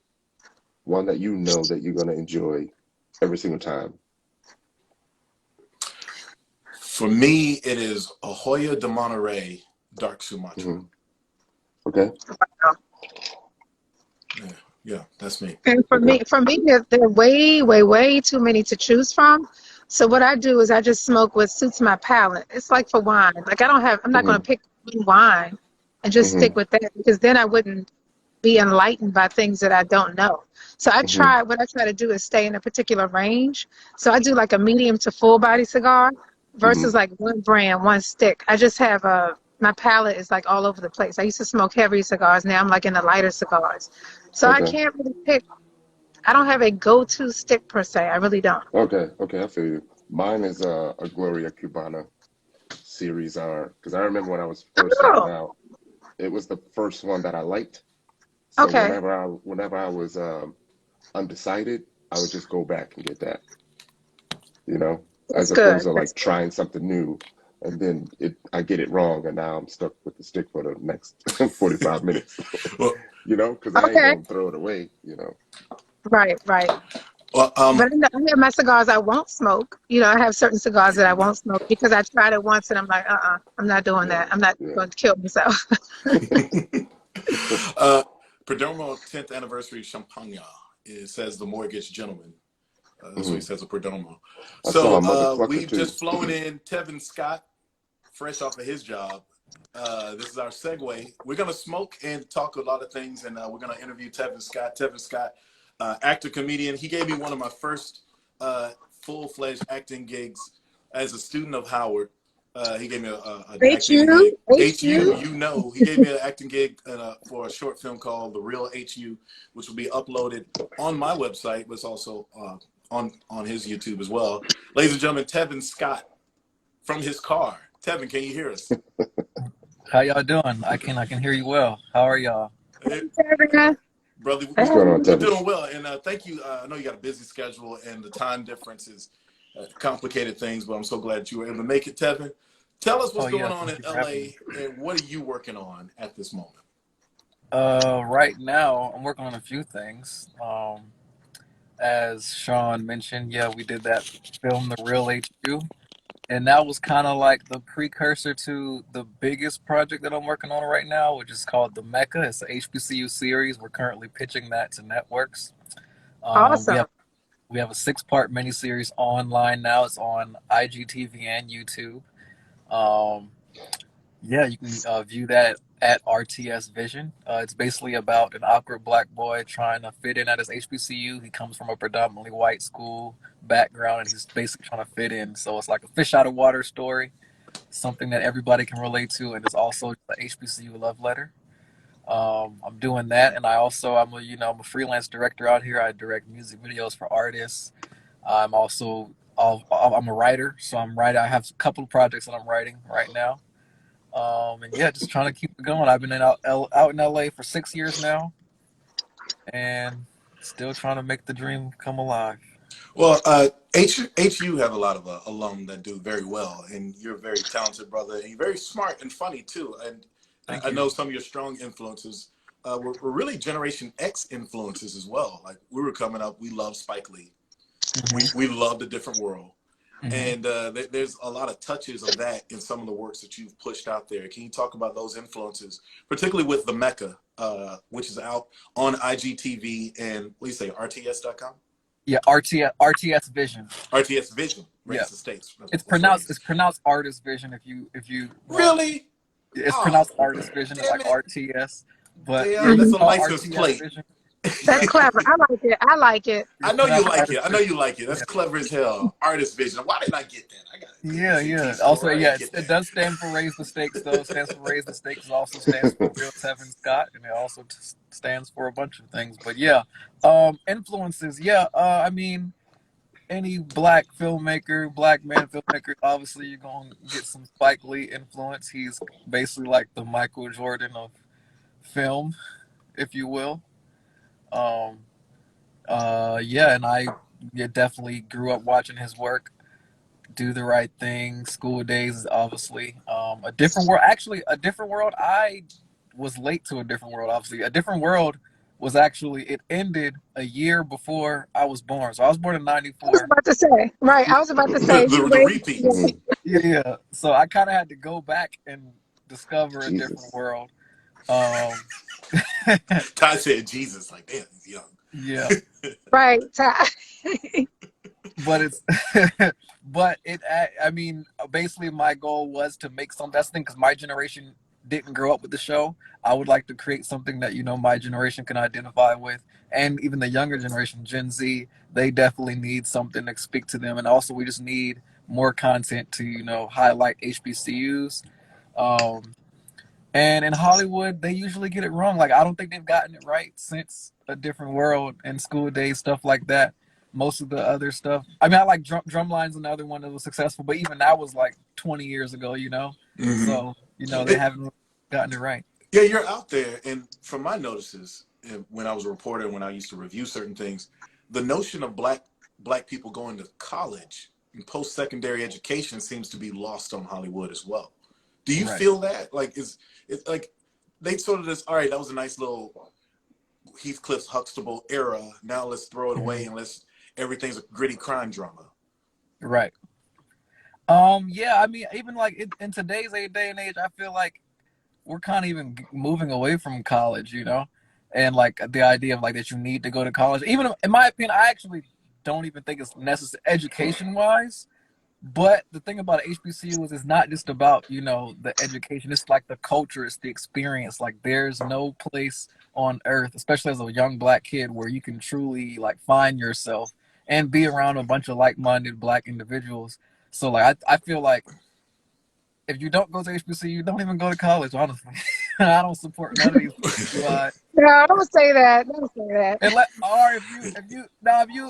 If you a basketball player, I mean, even like sports, I think we need more of our top athletes to go to HBCUs. But I'm not going to be on here promoting, the PWI experience. I know you can get something out of there, but I just feel like even in the times we're living in, black people, we got to stay together. We got to, go to HBCU. Well, black people stay together at PWIs, trust me, because I went to University of Georgia and only the black folks hung out with each other. Yeah, Look, we need black people. That is it's very scarce. It's very scarce, and it just kind of feels like you in some type of it feels very. It just doesn't feel as authentic, if you will. Because But we need black people educated. We need black people educated, period. Let's Right. be about normalizing just education. So I Yeah. get what you're saying. I get it. Because I went to Howard University. I didn't graduate from Howard, but I attended Howard, the MECCA. And my time there was phenomenal. Um, Hmm. so I get it. But what I will say is when you're moving in circles that aren't just clusters of black people, being at a PWI gives you an opportunity to navigate different circles that aren't your own. Right. And that was a grand knowledgeable thing for me. Coming up, I went to my black school. I was senior class president at a 99.5% high school. Sean, That was all black. excuse me. BWI, can you enlighten us? Make sure everybody Oh, knows what you mean. PWI, PWI. predominantly white. I'm sorry, predominantly white. Okay, I thought you were Predominantly white saying B. institution. Okay, Yeah. P, yes. No, Okay, got it. P's and Paul. Okay. Predominantly white. Yeah, so I went to the University of Georgia, and it was like, okay, it was 2,500 black folks out of 28,000 people. Now, the funny thing is that those 2,500, that's actually like a population of some black colleges, and we all found each other, and we supported each other, but we also had to navigate the white power structure at a young age. And so I do see some frustration beyond that. I'm not pro or anti either one because our HBCUs are doing a great job of educating people. But what I will want to segue with a little bit, there was the protest still flared up about the level of services provided to the students at Howard. And that was one of the main topics. That was the main topic of that short film that we were involved in, The Real HU, where the dorms weren't doing well, the financial aid was messed up. Can you speak to why is this something that persists, and how is there any way that we can, now that we're of alumni age and money folding age, can force the issue to get better services and quality of product delivered to our HBCU students? Right. I think it's lack of funding, but I mean, even like Howard kind of doesn't have any excuses because Howard don't got excuses. But I'll speak on to the other HBCUs. Definitely, it's lack of funding, but also I don't know. I just think that's just something in our culture. Like we all black people, we just are we lax towards each other? Is that what we're saying? We what? Lax. We just get lax when we see another brown-faced person that we're I guess we doing business with. Yeah, I honestly don't get it. It's like the idea, like how there's like the stereotype that black people, we're always late. We just very, it's just, I don't get it. I really don't get it. Why, at HBCU, why the financial aid, there's always those type of difficulties, why the dorms got to be bad. It seems like we're getting better. I know Howard is for sure, but I mean, I'm not sure where that stems from. And I think most of it comes from a lack of funding when you talk about the other HBCUs though. Well, yes, the workers just don't be interested in their jobs. Like it's almost like they wanna make your life harder. But that's also what the thing about it is. That's the thing. That's what makes the HBCU experience what it is. Like when you for example, when you go to like the best soul food restaurant, right? It's gonna take a long time. You're not gonna get the best customer service, but that food was worth it, right? So I feel like with HBCUs, you kind of have to go through that struggle. And that's the thing I wouldn't want. Like, I personally would prefer, Howard's gotten way better. I would not want to go to a school where, where everything is fine with the line. I like that. I like that struggle. It's almost like something that you need, that's what makes it good, It sounds like you defining hazing. Yeah, it is. It's a little bit of a haze. It is a haze, but it molds you into a better, it basically prepares you for everything. It prepares you for the world. It's kind of like, because this world is not kind to black people. They're always going to put us through loops. So I guess HBCU was kind of its way of getting put through those loopholes by people who look like you, but still they care about you, but they're just preparing you for the real world. It's like you gain that grit. It's like getting that grit, like really getting in there and being able to experience something you can talk about. Mm-hmm. Right. Well, I don't want to make this like a bagging on HBCUs, because I actually love HBCUs. And I got 3 nieces and nephews getting put through Morgan State University. So God bless the HBCUs and the experience that they bring. But I did want to parlay that back to your web series, the MECCA, which is what you're pitching out there. First of all, how is it to pitch? What's the dynamics involved in pitching? And What do you think you have to compromise anything in your vision? How do you compromise your vision without you losing your vision when you pitch these projects? Because you want to get done. You want to get it done. That's a great question. I actually hate pitching. Because it's all basically I'm out here in Hollywood trying to pitch to white people. Hey, white man, make my TV show, make my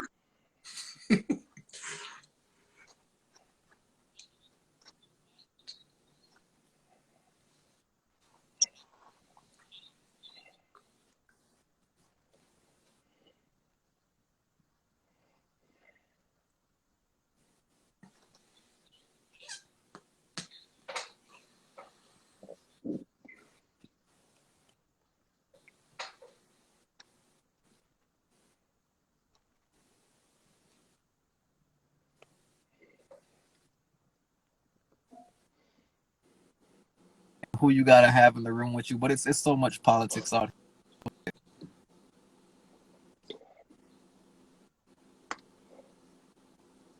Mm-hmm. I have a question. Go ahead, Lanessa. So I know you're out in LA, but you weren't always in LA. Like you didn't grow up in LA, right? I did not grow up. You didn't grow up in that area. Right. Yeah. So tell us about your journey. How did you get there? And what would be your best advice? I know that's kind of loaded, but what would be your best advice to somebody trying to break into the industry?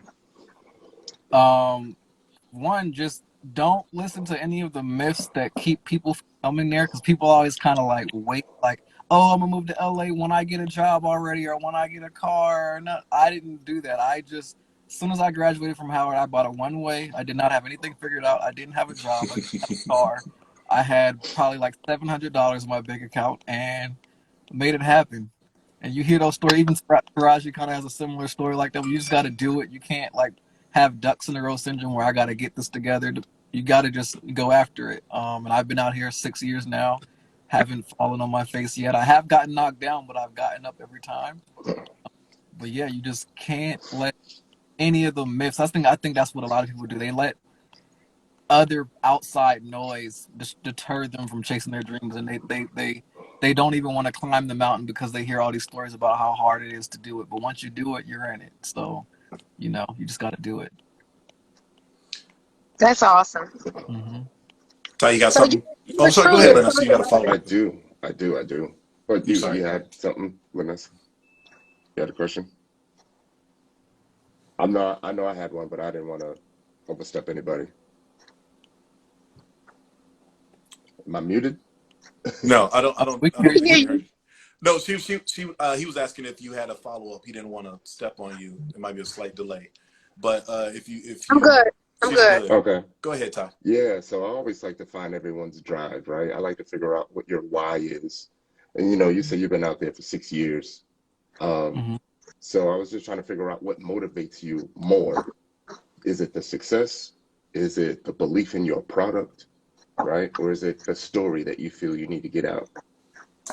I think it's a little bit of all, but definitely it's the story. And even as each year that I've been out here, my story keeps getting so stronger and stronger and stronger that it's like, yeah, y'all, the world needs to hear my story. And I want to start with the MECCA is kind of like a story based on my Howard experience, but even my story since I've moved out to LA has been crazy, and just trying to navigate the industry. It's just gotten so crazy. I'll even tell you a story based even like the fairs. Like we actually did sell the show in 2020. We sold it to Quibi, but they went out of business. Oh yeah, They that's went out right. of They sure business. did. Yeah, so we sold it to Quibi, and it was like everything I could dream of. They were like, Tevin, we want you to run the show. You're going to do all this. And then I'm like, great, yes. Finally, somebody saw my vision. We're going to make it happen. And then they went out of business right before the contract. Even like they were supposed to actually. Wow. And Quibi was a streamer. And Quibi was a streamer that literally means quick bites. So your format, as you produced it, yeah. It was, and that's the thing. So, and it was a blessing in disguise because while yes, it's great that I had this network that was going to, you know, fund the show, we were going to have to compromise in the sense of like making it shorter and you know, but me as a creator, I feel like I can't be boxed in and I can make anything work. But ideally, the goal for the show is to be a half-hour comedy, to be in the vein of like the Insecures and the Atlantas on a big, you know, network. So like quick. Mm-hmm.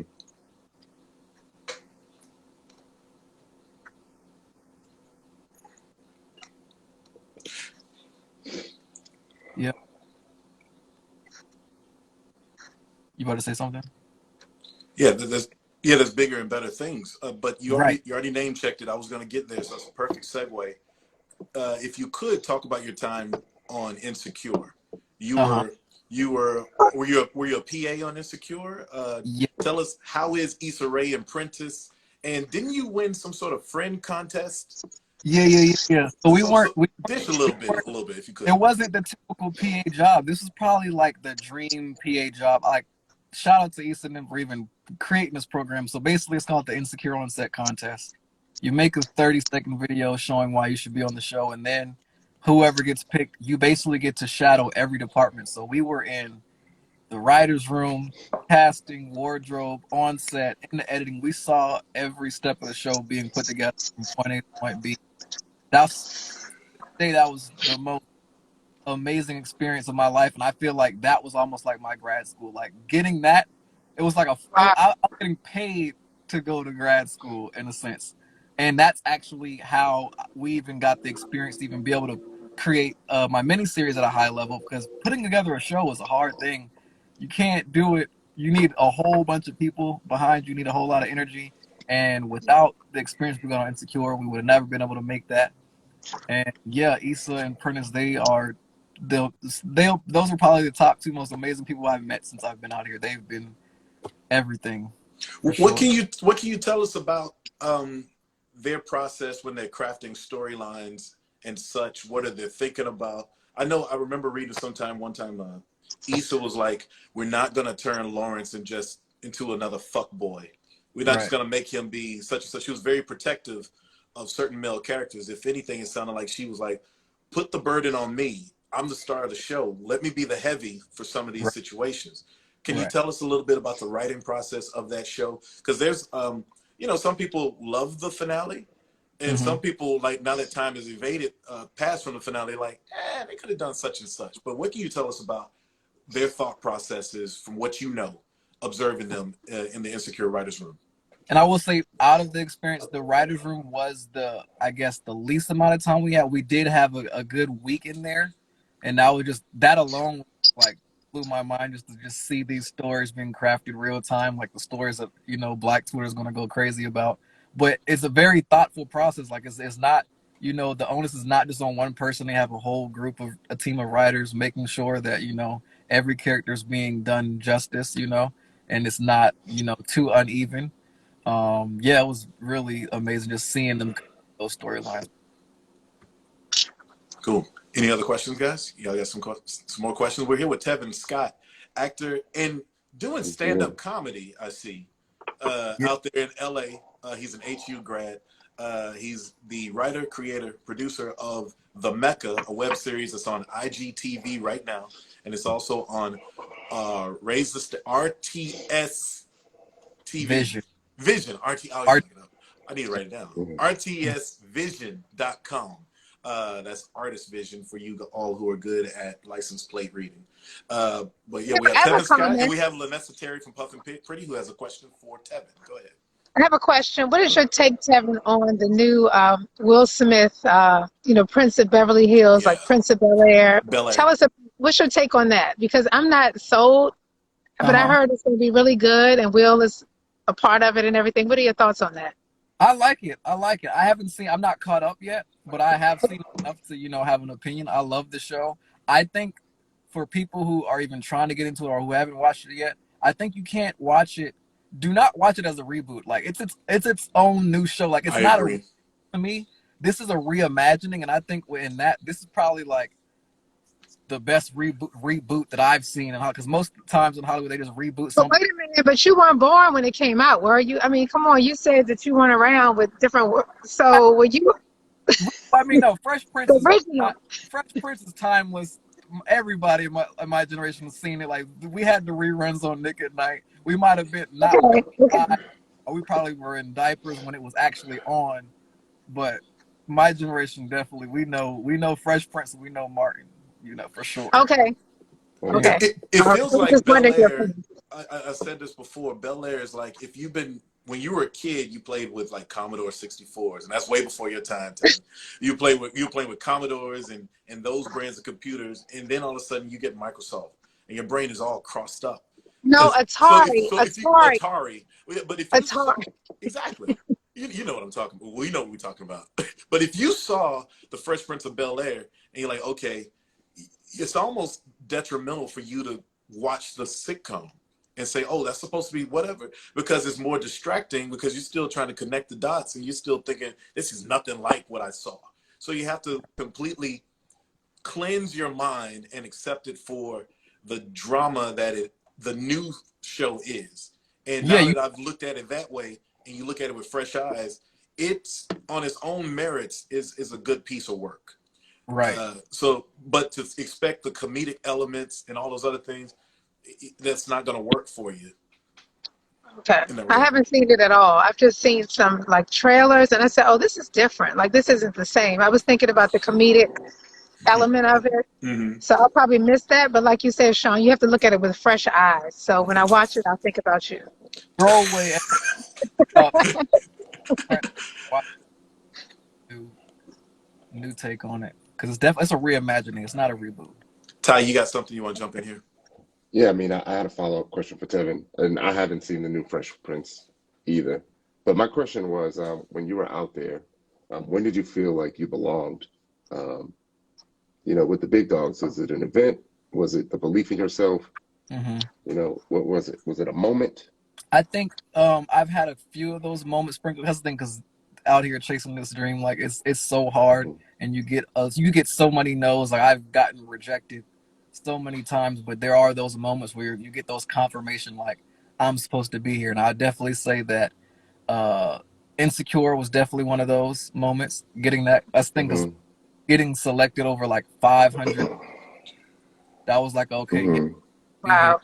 And then after we made the series, we did. That's the thing. I've been out here for 6 years, and most times to pitch a show, you gotta have like representation. You gotta have agents, managers.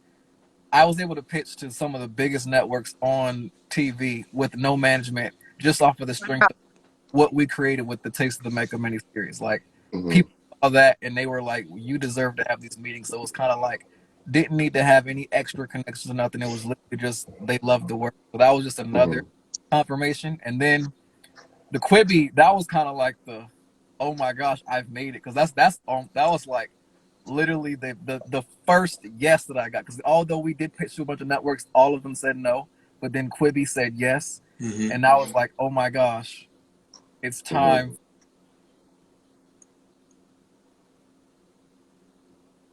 Mhm. Oh, there it is.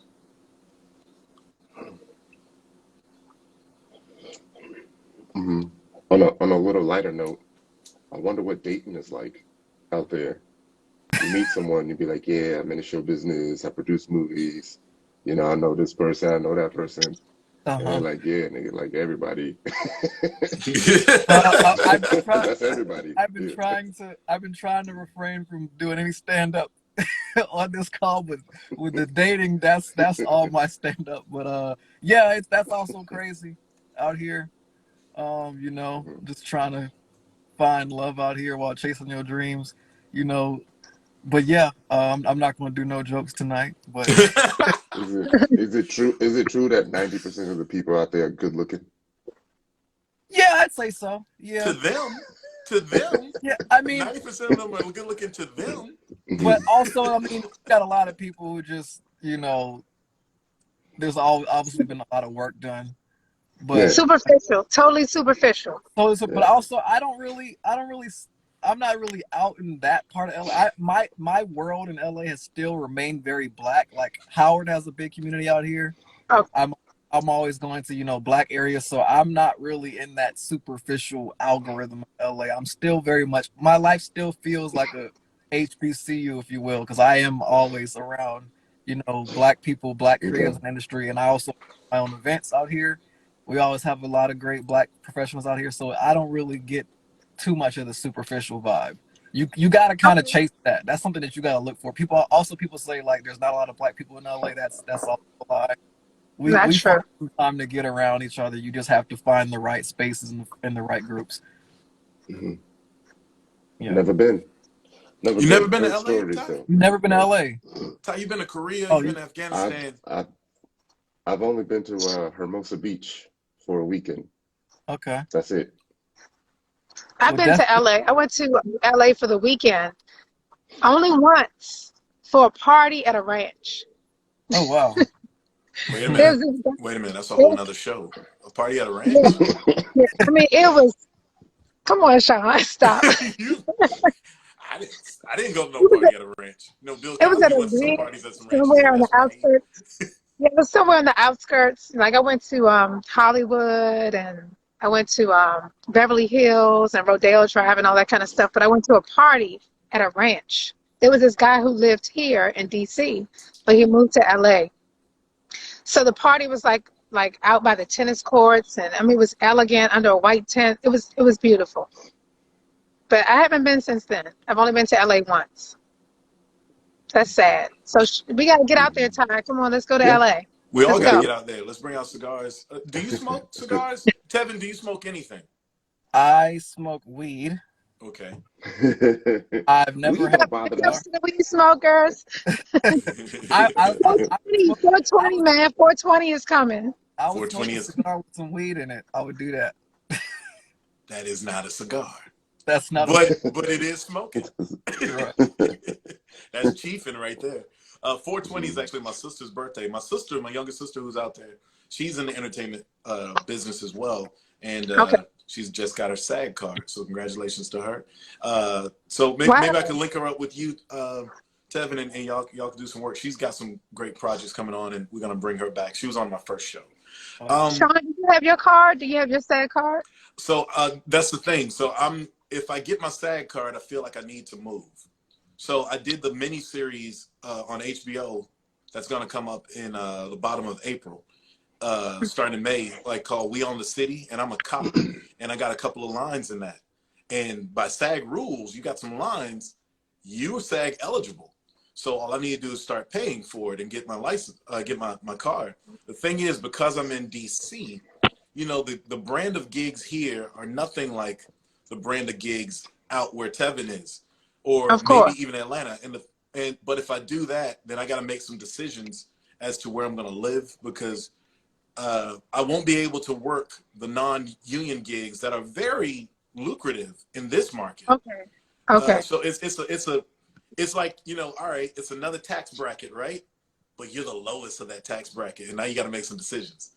Maybe you could talk about that, Tevin. You got a SAG card, don't you? Or I don't have a SAG card, you don't. but I am SAG eligible, and You're SAG eligible like I am. Yep. Yeah, I got that thanks to Insecure. Because I was also a stand-in on Insecure, so that stand-in is basically someone who when they're setting up the shot for the cameras, you stand in for the real actor. So I was a stand-in. Got my SAG card that way. Yeah. What are your thoughts on SAG for you?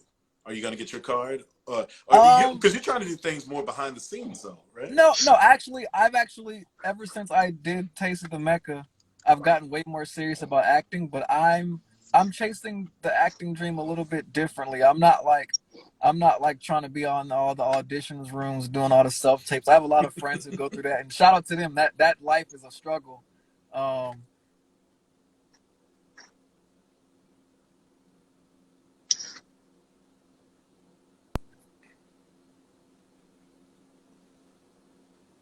Yeah, he's breaking up. You're breaking up, Tevin. Oh, there you go. Yeah, it slows him down a little bit. I really wanted the answer to that question too. It's coming in slow. It's coming in slowly. I'll speed it up on the replay. Hold on a second. Yes, Kym. I know I told you to think big what you did. I heard you, and we. If you seem like, you opened up the door and like the waves came in. Can you repeat that answer real quick, again, Tevin? Because you started to slow down towards the end of your last response about getting a SAG card. You were saying that you didn't want to be. Shout out to all the actors who were like living and dying by every audition tape, but you weren't No feeling that disrespect to brand none of the acting life. You know.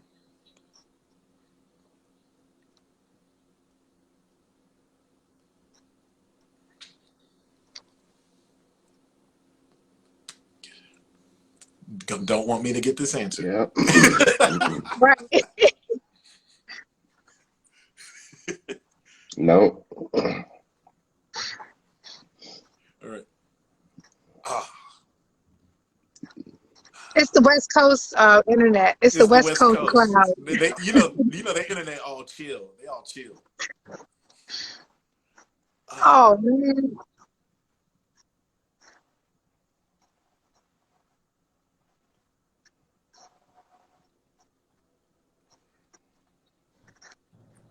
Can y'all hear me? Bollocks. We got St. Patrick's Day coming up, and that's where they would say bollocks. Y'all can't hear me at all? Tevin, if you can hear me. Yeah, we can hear you. I can hear you. Can y'all hear me? Yeah, we can hear you now. Okay. It's better. It's better? Boy, if I try it again and it does the same thing, I'm going to punch the screen. Can y'all hear me now? Yeah, we can hear you. We can hear you. So should I answer that question again? Let me answer it one more time. One more time. One more again. 3 times. Okay, one more again. 3. And I also have to get ready. I have an 8 o'clock I need to get ready for. No, that's cool. That's cool. I got to do my Shawn Says and wrap up the cut point. So yeah, I'm gonna answer this question, and I'm gonna leave y'all with one joke about dating in LA. Okay. I'm gonna leave y'all with one joke. So I don't have a SAG card. I'm a comedian. I'm a writer. I see myself as a writer first, and I'm not really trying to do the whole self tapes and all of that stuff. Just that idea of just having somebody have to pick me and all these people that look just like you, that gives me anxiety, and I'm already been dealing with it a lot with just Hollywood telling me myself I'm not good enough to do anything of my own show, or whatever, if you will. Mm-hmm. But yeah, so I'm just trying to write my own roles, and I think there are other people that you can look to who've done that. Issa Rae, of course, she didn't wait for anybody to give her any acting roles. She just wrote the roles for herself. And I think that's kind of the lane that I'm trying to operate in. Dig it. Yeah, and with that said, dating in LA is crazy. I meet a lot of crazy people out here. Recently, also, before I even talk about that, so after I got all these no's in Hollywood, I kind of said, I was like, nah, I'm gonna take a break from the industry, right? I ended up getting a job at a sex shop. A sex shop? Yeah, sex shop. I was selling sex toys. I was selling sex toys. Sex sales, and it's $1 billion business. Why not? It's $1 billion business, right? So I met this one girl. I told her I work at a sex shop. She was like, "Oh, so you're a sex worker?" And I was like, kinda. And she was like, "Oh, me too." She was like, "Me too. I work on Crenshaw and 69th." Yeah, she was. Wait a minute. Is she calling a corner her office? Yeah, that's her office. She said she worked on Crenshaw 69th. She was like, "I specialize in wet work." And I was like, "Wet work? What's that?" She said, "I pee on men for money." I'm not making this up. She said she pees on men for money. I was like, she met Trump in Moscow. She's a golden shower specialist. Yeah. And I was like, really? She was like, That's what she put on the resume. Yeah. She was like, it's a great paying business. I got 8 clients right now. And I was like, hold on. You got 8 men that pay you to pee on them? Oh, you got multiple streams of income, huh? Get it? Then she asked me, really streams? Mm-hmm. Okay. and then you want to know what she had the nerve to tell me? She asked me if I wanted to be number 9. Girl, that pissed me off. Thank you. That's Tevin. My name is Tevin. I knew it was coming. I was waiting for the punchline. I knew it was coming. I do for the people. For the people that are in LA, I host a monthly show in LA in Inglewood. And I also do comedy all the time, all over LA. Just look at my Instagram, follow me for any dates, upcoming dates. And yeah, Okay. you guys are gonna see the MECCA soon. And Shawn, me and you we're gonna work again today. We're We're gonna gonna work work again again. sometime. We're gonna We're work again. definitely gonna work That's again what's up. for sure. We're definitely gonna work Yeah. again. I'm so blessed that this cat actually launched my acting. It's not like I'm big Hollywood, but I would say I'm 95 percentile of the DMV market of people who get asked for stuff. And Tevin, by giving me that showcase centerpiece, I gave him 2 accents. He said, "Be the president and give me the Caribbean accent and give me an African accent." He liked the African accent, and we did that, and we rocked it out in one day. I took my little $100 on that rainy day at Howard University during spring break, and I've been following this cat ever since. And no one's more proud than me when he won that competition. And like, that motherfucker's gonna get up and see my girlfriend Issa Rae, and that is fantastic. I always wish you much success. Taste of the MECCA. He's pitching it. It was on Quibi until COVID happened and wiped out Quibi. But God bless you, Tevin. Follow Thank him on you. IGTV, on IG at The Real Tevin Scott. Lenessa, I'm going to wrap this up. Lanessa Terry with Puffin _pretty. And check her out online at www.puffin.pretty.com and buy her products and find her and all her exploits. You know where to find me and Ty. I'm going to wrap this up. If everyone could just mute their mics real quick with a Shawn Says, and then we'll edit. And anybody who wants to stick around, we'll do a quick overtime. But this is Shawn Says. Just have to do that because I ain't got no graphics on IG. Shawn Says, the Ides of March. So, the Ides of March brought on the official pronouncement of the coronavirus pandemic 2 years ago. And back then, we were told as much as 50% of the country could be infected before this is all said and done. And granted, the virus is not uber deadly, but with a death rate between 1% and 2% and exposure to half the nation's populace of 325 million, well, do the math. The death rate could equate to an atom bomb going off in Philadelphia, Houston, or Dallas. That's essentially 30 9/11s. 30 9/11s. Ladies and gentlemen, I wrote that 2 years ago. Flash forward to today. Those nuclear bombs went off. Those 30 9/11s happened.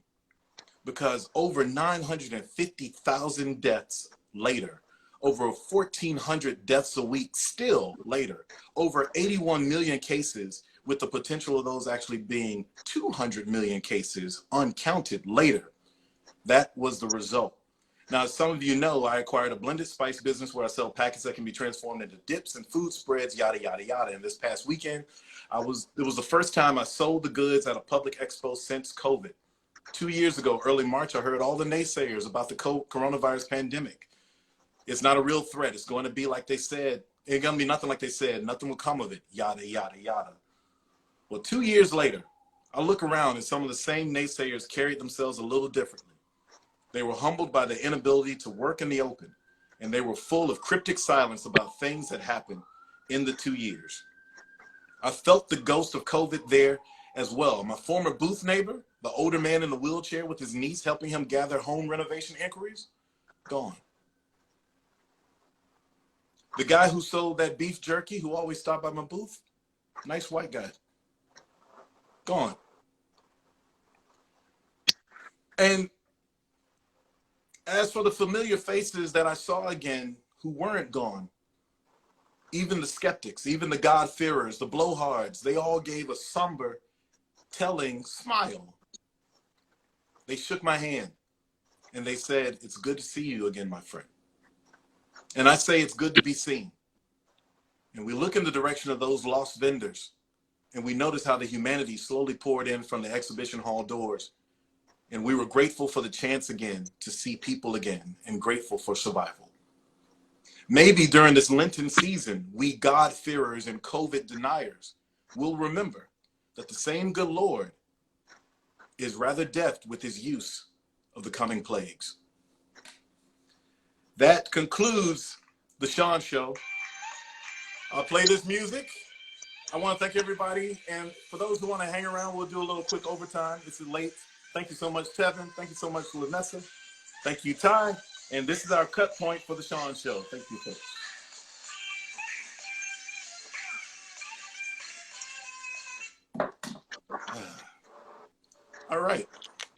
We're on overtime. So anybody want to chat for a little bit? We chat for a little bit. Yeah, I always got to brace myself for the Shawn Says. Ty never knows what I'm going to say during the Shawn Says. So Oh, what look at normally that. happens during overtime, Sean? What's that, man? What normally Shit. happens during overtime? What normally happens? Yeah. It's a free for all. So it's a panel. We could discuss things that we just discussed. We could talk whatever. You know, it doesn't have to be to the format. It's just extra material. That's a bonus for anybody who watched us on IG because it's not on YouTube. It normally gets out of hand. It often gets out of hand. It can't tonight. I got to get up in the morning, but it can't tonight. What time you have to get up? 6. Oh, okay. I can sleep in. I can sleep in a little bit tomorrow. I don't have to be at work You as can do early as it. that. What else? Like, you hang around, please. We can pick it up and keep talking about stuff. But I feel, Ty, that was a very complete show. What about you? It went by quick. It went by quick. It was solid. It was solid. We had 2 strong guests. Yeah. I'm going to work on that bit with Ira, but Ira is going to explain something at the beginning of some shows. There might be some shit that he don't know. And we get moving. Oh yeah, there's a bracket challenge for those who want to do the bracket challenge. Just DM me. I'll send something out tomorrow. DM me your. Do you follow basketball, Lenessa? I don't. I was actually a big football fan before, until recently, I should say, when my Washington football team became the Commodores. The Commodores, not the Commanders, the Commodores, freaking Commodores. So that I'm sticking to it. So I was the biggest diehard Redskins fan and football fan. But no, I've never been a basketball fan at all. Well, you know, when they have when you shorten up their nicknames, you know, like the Buccaneers or the Bucks, the Commanders are the Commies. The what? The Commies, which is terrible because it's communists. That's short for communists in America, in the seat of democracy. They didn't think about anything. Allegedly, they got the fans to vote, but I was like, what happened to the Survey Monkey? I mean, did they say anything out to ask us our opinion? I mean, I wasn't a ticket holder at the time the decision was made because I gave up my season tickets 2 or 3 years ago.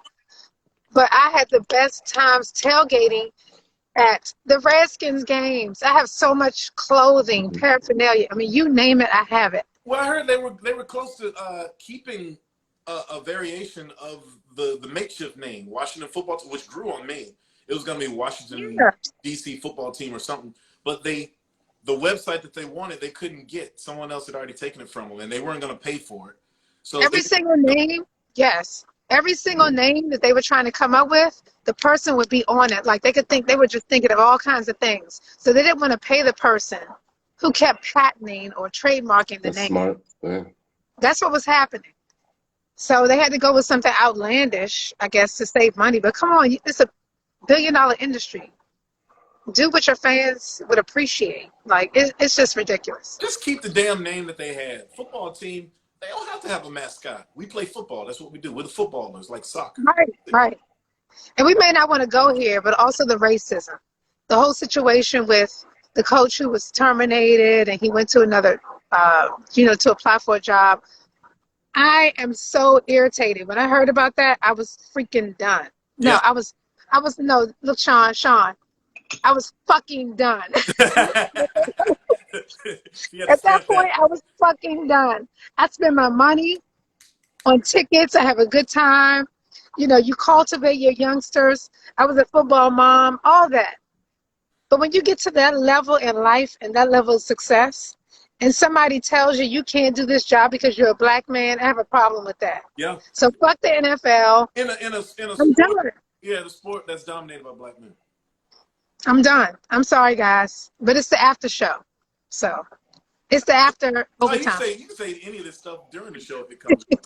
I don't censor anyone. Shit, I don't censor me. Ty tell you that. Okay.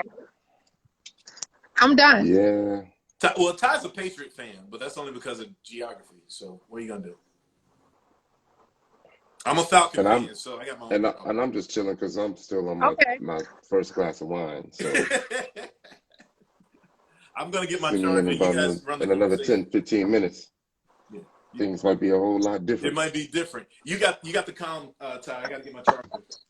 Okay. Lenessa, you've been here this whole time? I imagine. Season Say that one tickets, more you said? time. How long have you had your season tickets for? I had my season tickets for probably 7 years. Okay. And like I said, about 2 years ago, I gave up my season tickets because it was a lot. And the team started to go downhill. I didn't like some of the owners. It started to go downhill? Wow. 7 years ago. Believe it or not, my brother played for the Redskins. Your brother what? My brother played for the Redskins. Oh, who? Who's It might have been 7 years ago. He was a younger cat. He was a linebacker. Alfred Fincher was his name. He only I played for remember 1 him. year. Yeah, he only Okay. played for 1 year. He got cut because I guess in the very next draft, it was the draft where they drafted for some reason they drafted 4 linebackers. Look, And then I'm sorry, my mother's still on here. She said she was a ticket holder since they were at RFK Stadium. okay. Hey, Okay, Mom. Mom, you're going way back. And I Yeah. used to listen to games too. But And, your brother used to play. That's awesome. yeah, and then they moved Where's he now? he's retired now. And then Okay. they moved 2 defensive ends to linebacker, so he just got pushed off. But this is when, Fletch was there playing middle linebacker. They had a little wide receiver, I forgot his name. But they used to all have Bible study together and everything. I would have never thought that. But you could see them all in the clubs and stuff. You wonder why they don't win. They're always out. All They're right, always that out. was the old days. I'm beyond that now. I'm done. I'm Yeah. totally done. I'm done. Ty, Yeah. do you have a show this week? I totally did not get a chance to plug you I don't during know. the show. I think I'm gonna have my sister. I think I'm gonna try to have my sister on this weekend. So we'll see. So you have your own show, We're Ty? getting clowned. I do, but we're getting clowned online right now. So can I be on People your like show to focus too? on I negative. want to be on your show too. Okay, the show's about mental health journeys. Mental health journeys. So if there's anything that's plaguing you, with mental health, we could do it. We can make it happen. Wait a minute. Well, I don't. Yeah, go ahead. I don't have anything that's plaguing me currently, but one of my really good girlfriends is a psychologist, so she would be great to have on the show. Okay, yeah, we could do that. We can have a women's panel. We actually did domestic violence 2 weekends ago. So I have one girlfriend who has been volunteering as a domestic violence counselor for many years. And I didn't know that people could actually take a job as a person who would just answer the hotline. Of course, hotlines exist, but you don't know how they work behind the scenes. So I have a girlfriend who for years has volunteered to talk to battered women when they call the hotline. I was like, that's not the most heartfelt, admirable thing to do in life. So I have a girlfriend who does that, and then I have a girlfriend, like I said, who's a counselor in general. She has practitioners under her, so she would be great to have on the show. Yeah. Yeah, it's been really good. One of my friends runs suicide prevention for the Army. So she got to send 3, 4, 5 care packages out, to parents, to moms, and, the closure is not there. The sadness there because it feels like she could have prevented something. Okay. And then my sister, who was a 911 dispatcher for over 20 years, we'll talk about the calls that she gets, the fact that they don't get closure, the fact that, with the proper training, they could have prevented some of the deaths that are happening with police and police brutality because the 911 dispatcher actually gets to set up the mindset of the officer that's about to come on the scene. So the way that you word things, the way that you express concern can change the officer's mindset, as he's getting there. Do you know what I mean? So we're going to end up touching on a bunch of those different things. And I did mention earlier that they're kind of getting on us because the last thing I posted was the mental health journey, life as a reality TV star. And I had a couple of pictures of the fellas from this season, and then all the negativity is like, which one of y'all is a star, right? So nobody's even focusing on the content and what we're talking about. They just want to hate and be like, y'all only been on one episode, or you only been on 2 episodes. They want to pick and You know, pride. you only been on 1 season.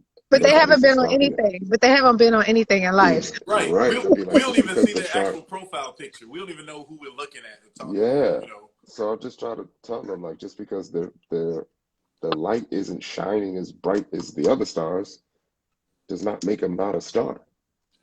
You know, you're still looking up to them. Absolutely. Or even just a reacclimation from the attention you get. I always use the term black famous. We're black famous because people recognize us from something, but we don't have the money that you get with certain fame. And it doesn't mean that we're big-headed or anything, but, you know, when you're just walking as one of millions of regular people, and now people always looking at you, or they're stepping up to you because they think they know you because they saw you for 5 minutes on TV, you know, that can be a lot, you know, and it's not just because people signed up for, hey, you signed up for, then therefore blah, blah, blah.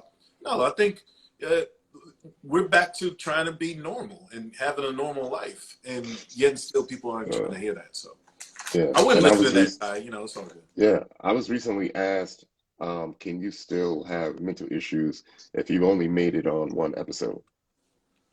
And I'm like, hell yeah, that's probably the worst one. To be the first one voted off, you gotta live with that shit. Your family know that you're not even top 10. You know, unless you want to look at it that way, you know. But guess what? The way I look at it, Mhm. it's freaking TV. Are you kidding me? Yeah. Like, you're way Yeah. bigger than the show. You're way bigger than that in real life. So, I mean, it's a perception.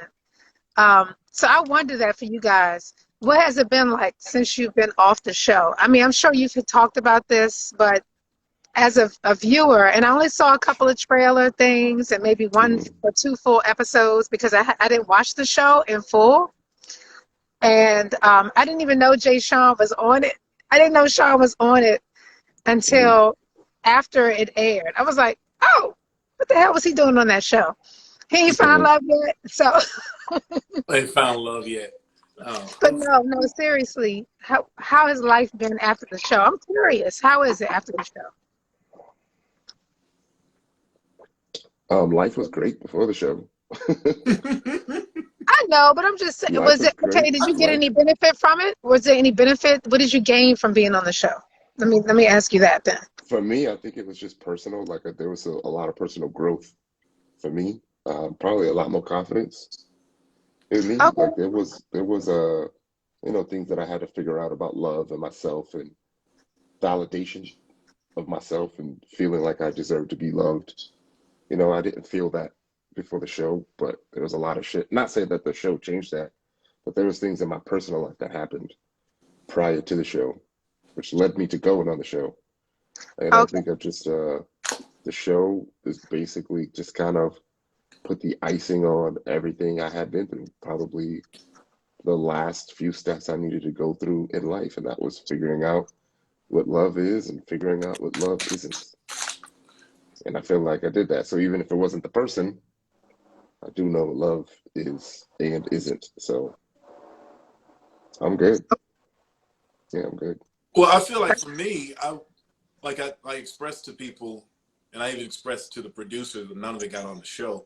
I went through something like a lost decade. I had a lot of family loss and close personal friends that died, and I didn't realize that affected me in certain ways like it did until like 9-10 years after the fact. It's like, man, I'm just going through a car wash of people. I'm just doing stuff, and I sort of cycled through that, and once I got rid of that angst, it was like, okay, I'll try the show. I'll see if I can find someone now that I'm in a newer mindset and position to actually receive the love that I really want and looking for. For a long time with me dating, I was just going along with whomever would accept me, right? So that's not the way to go. I'm actually more intentional about what I want, what I'm looking for. As far as the show aspect, I've been recognized from a few commercials here and there, or Or like when I first got on the show and I read some of the comments, they were like, "That's that dude from the House Invictus." I'm like, "Who saw that movie?" Yeah, I remember you saw the I movie. was going to talk about that too. I was going to bring that up, but I Yeah, said no. Let me wait. yeah. You're welcome to at any time. Remember, I didn't write it, but yeah, it was. I mean, it was just a sped up thing for me because I had been recognized a little bit here and there, but I personally feel like I've handled it pretty fair. The positives, okay, it's a little bit of a spotlight. People don't care why you were on TV. Some people just like that you were on TV, and they'll treat you like you were some celebrity. But the Hey other, guys, I'm sorry, Sean. I have to walk away for a second yeah, go because ahead. my phone is actually dying. Hold, I'll be right back. Go for it. Okay. That's a good word. Benefits. What extra benefits are you getting? Benefits on the show? I don't know. I mean, there is some extra. What's the word I'm looking for? I don't want to say attention, but there's an extra level of people noticing you when you go out. It's easier for them to put a finger on where you. I'll tell you, like I was in when I was selling my spices in Timonium, in north of Baltimore. All the black people looked at me like, "Where do I know you from somewhere? I know you from somewhere." Yeah. And then I'm like, "All right, I have to figure it out." Or they'll just walk up to me, "You were on Ready to Love, weren't you?" Yeah, I was on Ready to Love. Did you find love? But you watched the show. You know I didn't find no love. But it's all good. I feel better at Lenessa, who would you have dated from the show? What'd you say? Who would you have dated from the show? Only Sean. Okay. See? That's it. I'll drink to that. There was one more guy. I don't know his name because, like I said, I didn't watch all the episodes. But when I was looking over the cast, I was like, damn, Sean didn't stay on that long. I was like, they're not intellectual enough. They're not intellectual. That's what it is. But I think, yeah, overall, I'm way more familiar with Sean. And as far as a guy that would suit my taste, he was probably more real to me because I just, the familiarity, I think. Right. Yeah, that helps. Right. Although there was a group of ladies, there was a mother and a daughter combination I saw over the weekend. They came to my booth and bought some stuff. And they were like, I just feel like you were not like most of the people that were available for you. I'm like, oh, well, I'm not trying to... I feel the same way. I mean, I don't know, but it's just, I was just trying to I was asking my questions, and I told some jokes, and they didn't keep my jokes on, but that's also because I didn't stick around long. So why endear anybody who didn't be long? So, but I mean, what's good, what has been really positive, and someone said it here earlier, the friends I've made in the whole process. Like, this is my class. Ty is my classmate. I feel, That's cool. And he's my wingman, and we hang and we drink, and we've parlayed our social life from the aspect of just the show, and we talk about other things. I've met his sister. Ty has talked and flirted with my sister. No, I didn't, man. No, I didn't. Look, Sean, I need to get off, and I'm going to come back on, but I need to get my phone situated. I'm here. Okay. All right. I didn't flirt, man. Yeah, you did. I was just being nice, man. I was just being nice. Oh, you say you good? You ain't. I wouldn't do that. My sister ain't good enough for you. I wouldn't do that, man. No, I ain't worried about that. Like I said, she's a grown woman. She can handle herself. But yeah. What we got? A number one question, Jay Brad. Did you find love? Yeah. It's always a number one question, Jay. How you doing, boy? How's your podcast going? You got your podcast going with your new lady friend from the show, Jay. What's up, fellas? How y'all doing? I think Paul was still on too. Is P.O. on here? No, I think I saw that he and believe it or not, Miss Lady Zip was on together. Oh boy. She joined the Ukrainian, yeah. And then she joined the crowd earlier. Yeah, so She joined the crowd earlier. yeah, she was in the here. So I take it they're done. Jay Brad from Ray Love Houston. Failure to Yeah. communicate. At failure to communicate. Spell it out. Failure, TWO, communicate. Is the show tomorrow, 9 o'clock Eastern Time, 8 o'clock Central. What up, Jay Brad? How you doing, boy? I'll get down there to Houston. I'll smoke one with y'all sometime soon. I don't know when. Yeah. I'll be there in 10 days, brother. You going to Houston in 10 days? Yeah. What you going for? Just a trip? Just to cause trouble with Courtney and them. Oh yeah, that's. There's gonna be some stories. I always feel like I miss out. Y'all do shit and I miss out. Like, No, I'm always the good one, believe it or not. probably not. Right.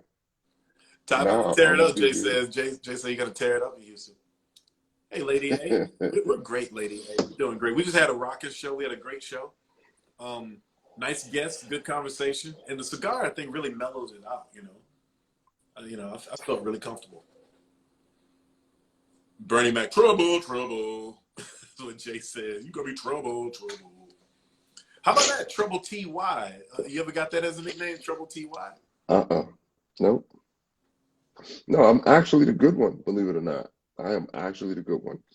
I have no idea where this Freaky Ty nickname came from. The Lost Boys, the rap group. No, I know that, but I don't know how I got it. So Lanessa's getting her phone situated on that. She'll join us. I can do overtime for about midnight, and then I'm gonna call it. Yeah, I probably gotta stay maybe like 10 more minutes, man. I'm not gonna stay up that late. I dig it, but you didn't answer the question. Do you have a show this week coming up?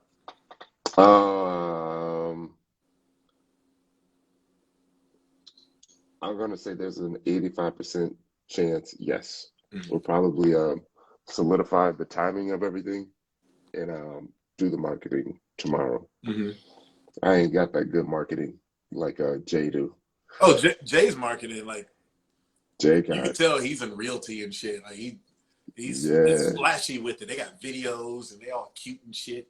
Yeah. Jay got professional production. My shit is the day of the show.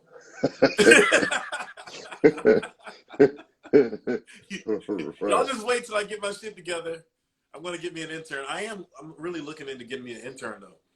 But as far as future Shawn shows, I think Ty, I got 2 more shows. We're gonna wrap up March. If you can do the next 2 weeks, and then we take a week or 2 off. Yeah, that's fine. Yeah, that's fine. Just going through the Rolodex. Who wants to talk? Yeah, so this weekend, so it looks like my sister's gonna probably confirm. So this weekend, it's gonna be the mental health journey, but it'll be with my sister. So my very first one was with my brother. This one, episode 7, will be with my sister. She's a 911 dispatcher. Right. We're gonna focus on that. She's actually one of the best, in the nation. Been doing it since 9/11. That was one of the things that actually motivated her to do it. And we'll just talk about some of the calls that she gets. What it's like from a mental aspect on how to deal with a lot of these different situations that could be different. What do you think your sister would have done had she been on the line like that sister was during the 9/11 plane? Flight 93? When she was on... We joke about this all the time, right? And I don't want to say she's cold-hearted, but you have to get the information as fast as you can. So we always joke and be like, if a lady called and said a dude was beating her with a bat, my sister would be like, okay, man, what kind of bat is it? Is it a wooden bat or an aluminum bat? Because you gotta, you gotta get that info. But that 9/11 call, she definitely has taken calls where you had to, be there for them, to support them, stay on the line until, the backup comes. Closure is one of the things that they don't get a lot, Right. Unless you have some type of communication with an officer to be like, hey, so what happened once you stepped on the scene? People get lost. People call about stupid things. People call about car alarms, parking spots. And, it gets frustrating because it's like, this is not an emergency, right? We deal with the emergencies. You're calling the wrong people. But, I definitely want to touch on, the violence. I want to touch on police brutality. I want to touch on, creating that level of, I don't know, I guess the emotional state when you are arriving on a scene, for particular sets of people, right? Because not all Black people are threatening, are being threatening, even if people may sort of perceive them as being threatening, even if the caller thinks that they are threatening. You have to understand the caller may just be scared. When for us, like, we see Black people all the time, so the 911 dispatcher has the opportunity to de-escalate. Yeah. All right. It's so crazy. There's so much. I just got a text. I'm talking too much. So. No, you're not. No, I was listening. I was listening to every bit of it. No, but if I say everything here, then it won't be no need to watch. Anything on the show. Yeah, there won't be no need to watch. So. Woo! Ty, the show you had with the guys from the season of Radio Love was so very interesting. Enjoyed it very much, lady. Shawn, you been dating, man? What's your dating life like? You good? I've been dating. I'm fine. I'm not complaining. I'm not complaining at all. I'm not complaining. I'm cagey with all that. I'm just. He said that with a straight face. I'm not complaining. I'm not. Yeah. No, really. No, like I've done well. There's times where you gotta like, all right, who this person that's in front of me is just because they saw me on TV or whatever, which is a very shallow thing because it's not like I said, there wasn't a big paycheck that came with this thing. I don't even think it paid for the clothes I spent. I don't think people understood how many clothes we had to buy. Yeah. But couldn't even wear. But it's cool. Couldn't even wear. Yeah, they buy the clothes and then they're like, nope. Especially if it had a logo or anything on it, But I will do some sort of Radio Love panel on this venue. I know people are interested in that, and they're getting close to their. I mean, they got a big episode coming up this week. Yeah, what are we doing next week for the Shawn show? So, good question. So I was talking to Sia. She was gonna come on this week, but she wasn't coming back from Houston yet. I wanted to talk about her of where she's from, her enterprise ventures. She's Bitch, you smell good. Bitch, you smell good, and it's funny. It's funny. Hilarious. It's hilarious, and she's got good information. So yeah, that's something I thought would be really good to talk to her about. And I was going to interview Kym in depth about her entrepreneurial stuff and then just bring in some other people. But I do want to do another comedy show. Just all the comedians have a round table, talk about issues. And then we close it out before we take a little break in April. But we'll figure it out. I'm trying to get on to see his dental plan. Sia's teeth are like ridiculous. Hey, Lenessa, how you doing? You back? But for y'all who don't know, it's literally called "Bitch, You Smell Good." Yeah, that's the name of Sia's IG, bitch on Instagram. Instagram. Good. And she's gotten like tons and tons of perfume. She's become like this perfume good scents connoisseur. And she'll tell you all about the perfumes and the colognes and I like it.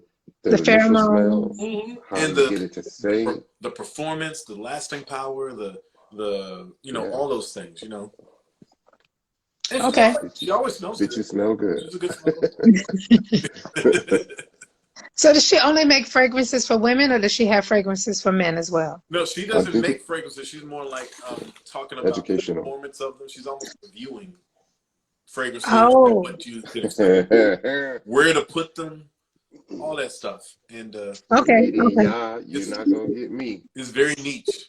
What are you talking about, Ty? What? Someone say Yeah, something? what are you talking about? I Because mean, Oh, Ty, what about you? Hope you have a special lady.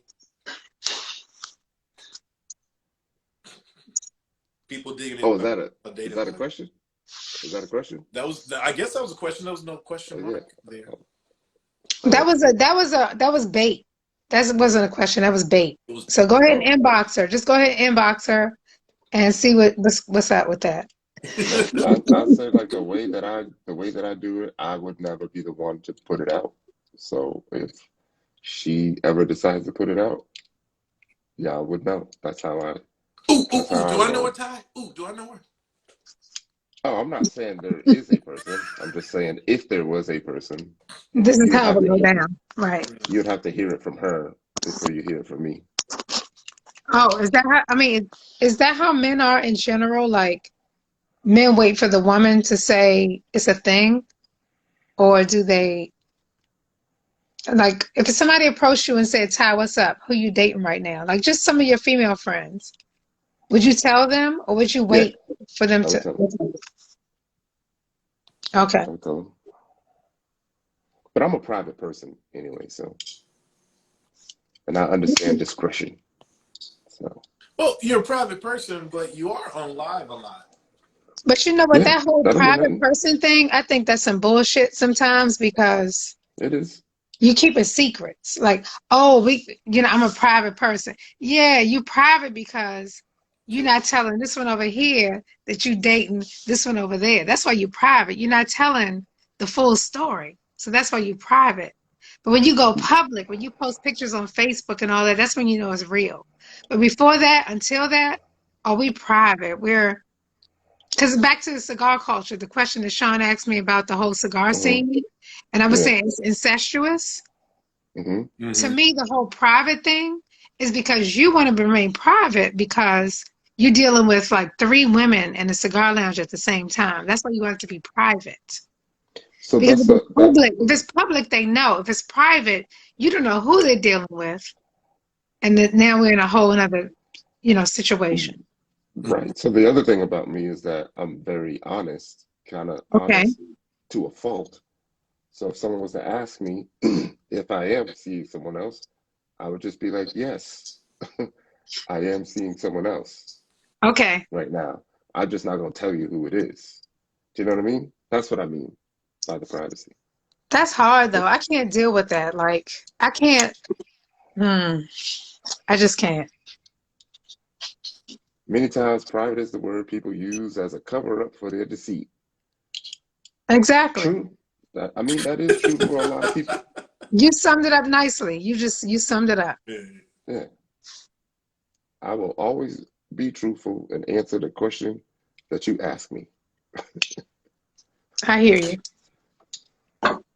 Is the questions in between the questions that need to narrow it down for you? You just need to ask the right question. Need to ask the right question.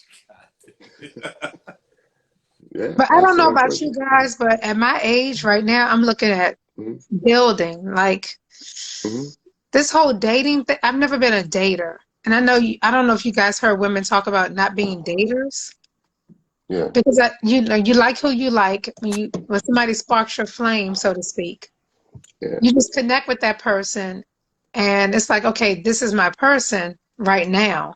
But you don't want to be with a lot of different, hang out and be with a lot of different folks. So it's like, oh, this is my person right now, but that person may not reciprocate. That's the hard part. Yeah. Is that person your person? And when do you ask, is that person your person? Do you wait? Do you not ask? That's the hard part. Like, what, you have to be cautious as women. You have to be cautious. Like, oh, let me not ask too many questions because then they might think I'm thirsty. Let me not ask too many questions because they might think, oh, I want to make you my husband. No, we're just asking questions because we want to know if we're wasting our time. You need to know what's going on before you get involved with something. Right.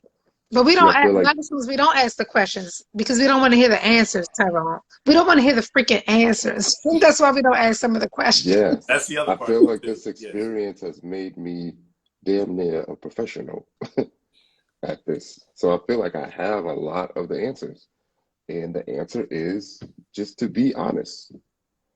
Just to be honest. Just because when you're moving based off of the way someone else moves, and then, you're going in the relationship saying to yourself, I'm not going to act a certain way until I see a certain amount of, emotion from them, then I'll switch it up, right? Then you are showing them your representative, and they're moving because you're showing them the representative, right? Exactly. And that person ends up doing the same thing. And then 6 months down the road, the relationships end up being based off of fake shit.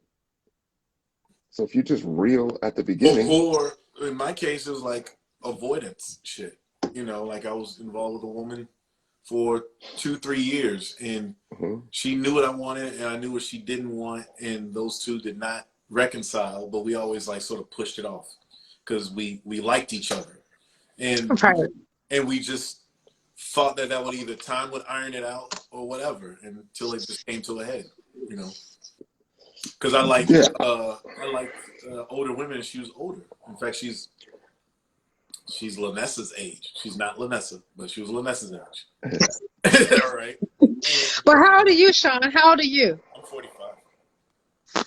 Okay. So not that much older. Not that much. I don't know. It's just like I always tell people, older women. I've always liked older women, not Wheezy Jefferson old, just older than me. yeah. Like older women, y'all. You say the things that are really sweet to hear. You're like, I want to build. What is this about? You're more upfront. You're not. I don't think you're petty or catty. You've gone through life, so you can skip some of the hurdles that younger girls or women always try to go through or try to put you through. And you say, this is what I'm feeling. Are you feeling this? Or you're like, all right, well, I can do this at this point with you. Can you do that? It's not so wishy-washy. It's not squishy. I love older women for that. I'm a tweener because I never had children because of I screwed up my 10 years of when I should have had or found somebody. And I've lost a lot of really great women over those 10 years of what I call my last decade. A lot of great women.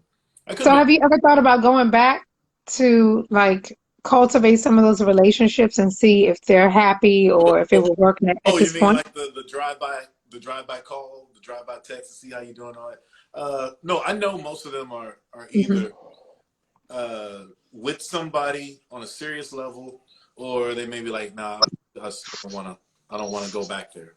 And that's Okay. yeah, but Yeah, that's cool. You move on. you move on, you live and learn. All three of my serious exes are married now. Okay. But it's cool. Do they keep in touch? No. Okay. No. Nope. And that's cool too.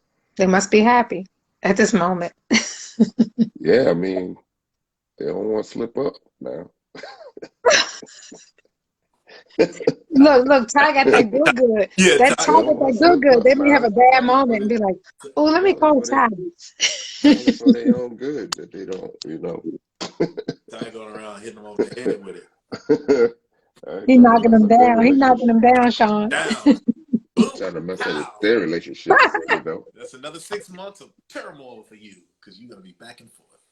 So I want to ask you guys a question. I want to ask you guys a question because I have a captive audience. I have two handsome, eligible bachelors right now.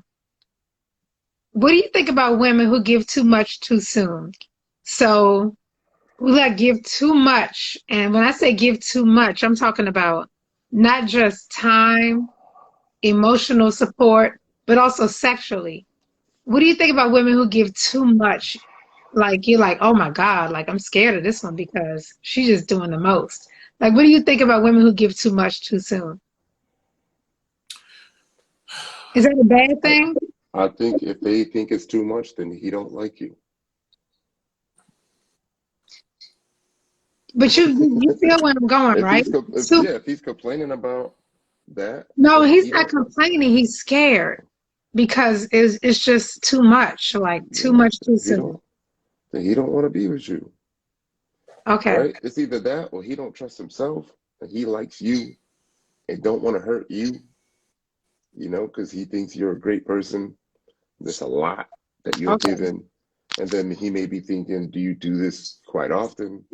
Do you pour your heart into everything? Are you just a hopeless romantic, by nature? Because that could be tough to handle. And that's where the honesty comes in. That's where the tough conversations should be had to be like, hey, this is the type of person I am. I love hard, you Yeah, know? I can see that. I'll also go a slight different direction, though. I think, people talk about woman's intuition. I think men have intuition as well. And if a woman is doing certain things, a man can read and feed off of that energy. Like, okay, uh, I know right now, if I acquiesce and do all these things that Oh, she's giving shit. me, Here we go. it's going to be more of a thing like, I So it know this is going begins, to, y'all.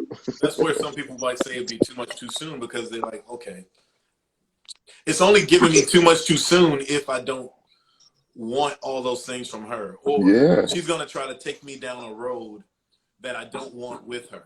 I can see, like, on a recreational level, like, guys think about sex very recreationally in most cases. All right, we can have sex. Mhm. We can do this, we can do that.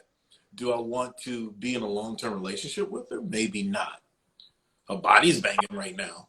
And so that's Right. a Right. too much too soon thing. I don't know. I think most of the time you often know. And the thing is, can you you trust? know immediately.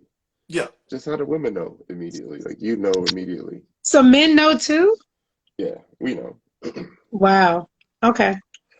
I We think know. We kind of, I think men, maybe it's just my experiences, men have a tough time finding a way to say no. Because they want what they want at the moment. Oh, she's But not what doing about when the anything. woman comes to you and says, okay, the moment is over. I Yeah. know, like, but I'm ready to find out what your thoughts are on moving Yeah, forward. now I want to go to the next level. And Right. a lot of guys, you know that question's coming because I don't know any person, period, but particularly women, who are happy being either number two or just off to the side. Right. Or Not not even in, off to the side, but not taken seriously. yeah, unless Because, she's taking you off to the side, and even then, you know, I, it's very sexist, but women have to trust you to get penetrated. A man penetrates a woman, so you have to give a man permission to do that. Mhm. Then we're like, well, we just got these tools, and I can use this here, and I can insert it there, and it's not as special sexually. Sex is not as special for men, I don't think. And so people use sex as a weapon and don't know what they're doing, and some guys can feel that. You're abs- you're absolutely right. You're yeah, right. Yeah, we are figuring out what it's going to take to smash. And if it don't take a lot of work, then, we ain't going to like you that much. Oh yeah, That's that's just that's the truth. elementary. That's like elementary school, Ty. But what I'm saying But is when you you're, get to the mhm, when you get to the next level of, like, as a female, you know what you want and you know it's right for you. When do you not ask, is it right for him as well? Like, women get hesitant because they're like, should I ask questions or is that going to run them off? yeah, that's I'm a realist. I literally ask. had my cousin and one of her really closest friends tell me that I was too much. Like, I shouldn't say how I feel. I shouldn't be so raw and so real and so direct.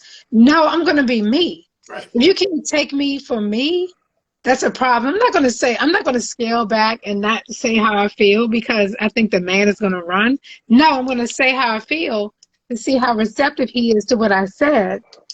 And Yeah. if he's How's not that work? receptive, then he's not for me. So, I mean, How's why that? would I sit there and not be myself and not speak my mind? Yeah. Oh, you might be too rough. You might be too. No, I'm going to be How's, me. And if you can't how's that accept me for working? me, I'm not there. Mm-hmm. How's that working for you? Ty is, I'm not going to say it's not working for me, okay? But no, seriously, Ty, I'm going to be me no matter what. I'm going to be me. I'm not going to change who I am. It might not be. I'm not in a serious relationship. I'm in a relationship, but not a serious relationship. Okay. But is So that working for me? Yes. Right now, I'm fine. I'm still happy. I have friends. I have family. My point is, it has to click. It can't be, I'm giving 70% and you're giving less than that. It needs to be, 50-50. We need to be equal. We need to make sure it's comfortable. It feels good for both of us. Period. but I feel like something you shouldn't feel like you're giving too much and the person's not giving what you but, expect. but something about you has to change as well.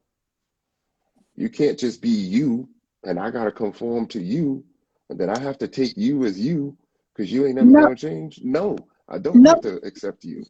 Ty, we're not You going to know? change that much. Look at us. I mean, look at me. I'm probably the oldest woman in the room right now. But you With my- can change. You're just choosing not to because you might be uncomfortable with it. No, it's not that, y'all, because I'm the most compromising person you will ever meet when it comes to relationships. Seriously, I am. I am. Okay. Okay. Okay. Go ahead, Sean. Go ahead. Say what you got to say, Sean. No, that was fun to listen to and watch. Because I I didn't say any mean, of that. No, like here's what I think. I heard women I say, think take me. Oh, good. I saw some comments, and there's some really good comments here. Match energy is important. Input in, input out. Time is something you can't get back, etc., etc. Exactly. I feel it's always situational. Why are you dating? What do you want out of these dates? Are you okay with certain circumstances for that moment? And if you are, okay, cool. I think some people think that they can handle more things than they can. Some people think they can handle a situationship more than they can, male or female. Some guys get involved with some women. They know that woman wants way more than what they want, but they do it anyway. And then they find themselves like stuck in something. Some women get involved with men because they pretty much got a feeling that dude is either for the streets or They he know. ain't feeling her. They know But if you immediately. ask the question, I think you said it earlier, Lanessa, you afraid that you're going to get that question answered. So it's just a matter of like adults have to be adults about things. You have to be transparent about what you want. It ain't dropping anybody off. But Ty and I are 45. You're 53. I just I'm turned not, 28, wait a man. minute. I know. You did I'm not not turn 28, 53. Ty. I'm not 53. Wait a minute. I'm 52. not 52. You said 53, 52. okay? 52. I'm not 53, Sean. I'll be 52 in September, You're okay? 52. I'm Let's get sorry. Right. it. Don't be trying to take a summer away. Well, Really? what I'm saying is, Uh-huh. I think it's important to express what you're looking for. Some people, now here's the thing, and this is my big point. Some people are always thinking, okay, while I'm looking for that optimal thing, I can do X, Y, and Z, and I'll be content with that. But if you keep doing X, Y, and Z while you're looking for something optimal, you never find optimal. You stay in the rut of being with half commitments. And so Right. people have to be more honest about what they want. And if they're not receiving it from some people, then okay, keep on moving. So I'm a believer in blocking your blessings. I'm a very spiritual person, so I believe in blocking your blessings.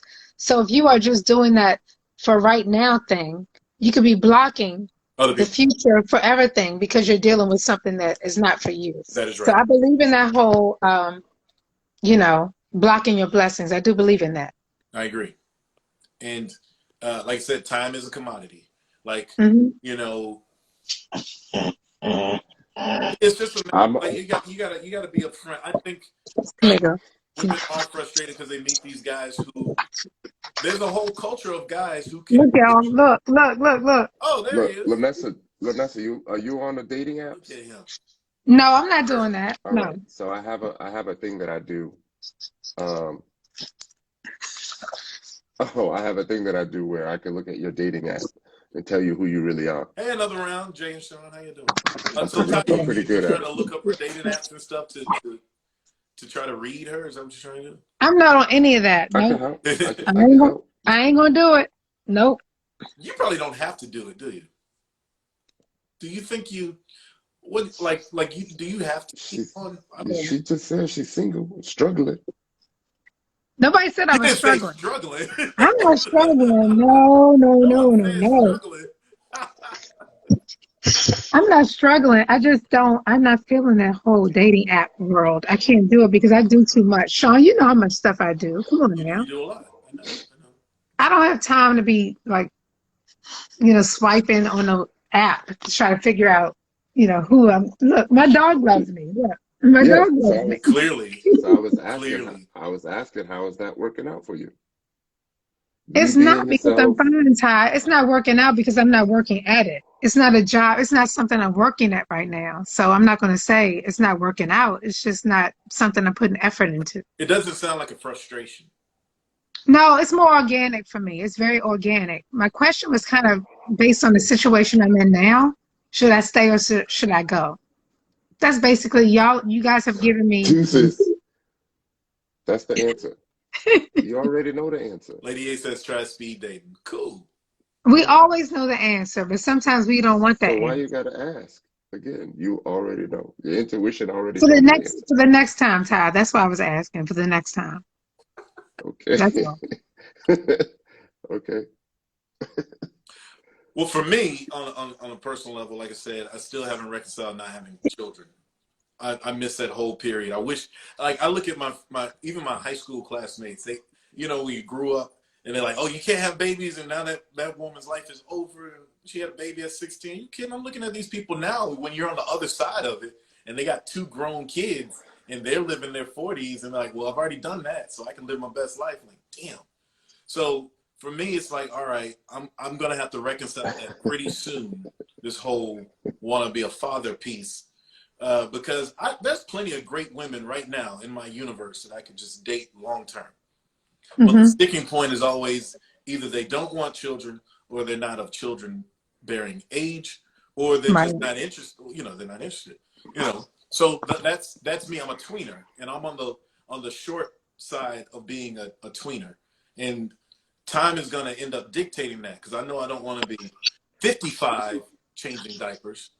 Although I feel like I'm going to be in this shape for the next 10, 15 years, I would like to still be able to walk without a cane or a wheelchair, God willing, at my son or daughter's graduation, God willing. Right. Right. So, that's my thing I struggle with. Because there's been some younger women I've dated, and they're like, oh, I think they're really kind of cool, but they're also very young-ish. So, Sure. Sean, have you ever thought about adoption? I've thought about adoption. Okay. And that's still a curiosity. I'll be honest. I would like to see what my DNA produces. But Sean, Okay. DNA aside, I have thought about adoption, because there's plenty of kids who could need a father. are you saying you want a whole newborn and everything? Yeah. Or you want the That's option? Yeah. That's what he's saying. still Yeah. saying that. That's what got me kicked off the show. I remember, like Sabrina, like I kind of know Sabrina a little bit. She doesn't know me, but I know her from her ex-husband. Now, I don't know if her ex-husband ever. Yeah, people know her ex-husband. Yeah, go ahead. I'm sorry. Yeah, I know her ex-husband. So I know her ex. I grew up with her ex-husband's, not ex-husband, ex-fiance, because I don't think they ever got married. I'm talking about Kenny. So Kenny, right? Kenny Cass, the designer. Yeah. So I'm really close to his ex-wife, his first wife. I grew up with her. So I know Sabrina through Kenny. And I remember that whole conversation that you and Sabrina had about, children and all that kind of stuff. So yes, I can resonate with what you're talking about. Yeah. So. Yeah. Yeah. Well, I wish y'all the best. I feel like y'all y'all still got some figuring out to do.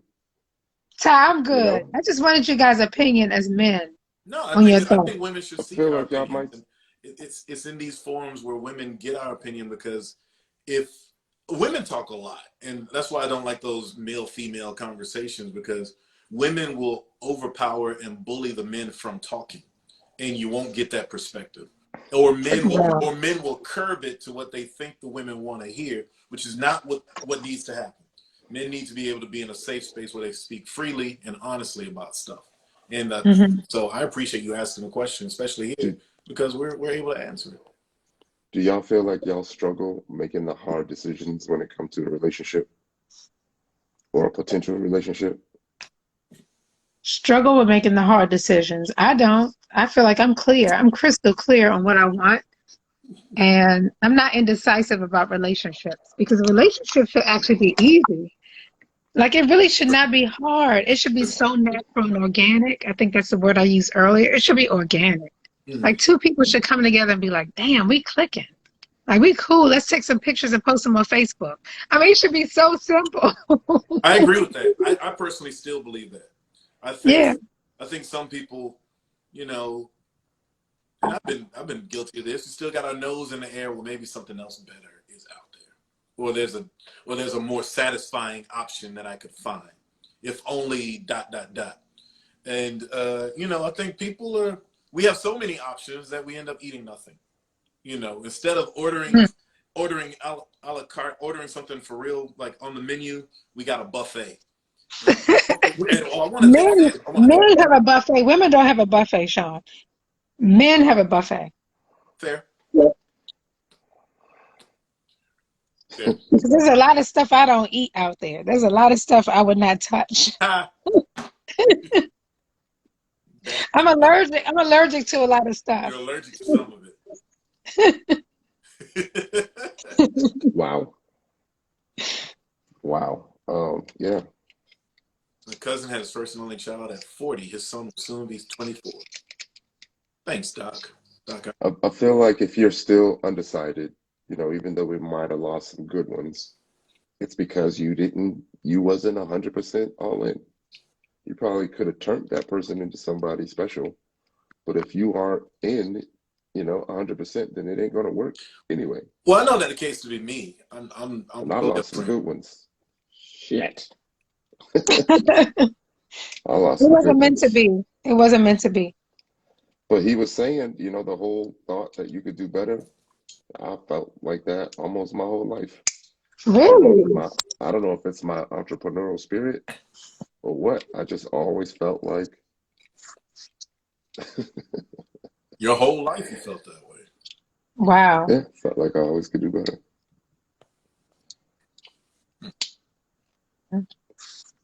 But, you know, you grow up. You know, things change.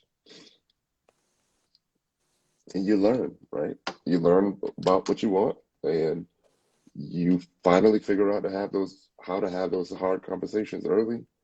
Figure out what your boundaries are. Figure out you're more selective in your dating and who you're going to spend your time with, who you're going to spend your body with, and eventually it happens. And I see one of the viewers, Carmel Treats Too, said that she lost some wonderful men because she wasn't ready to marry in her 20s. When I was in my 20s, or even like 25, 30, when I heard somebody was ready to marry in their 20s, I was like, no, they're not. Because to me, you haven't experienced life until you've been through some stuff. And in your 20s, like you really need to experience different people, different things. And I thought that was too soon for me. My early 20s, I would have never gotten married. I was like, what? No. Because I felt like I needed to experience more. I could never make a decision on being with a man that I was going to be with for the rest of my life in my 20s. Yeah. No way could I have done that. How old were you when you got married? I was probably 30. How old was I? I'm trying to do the math, Shawn.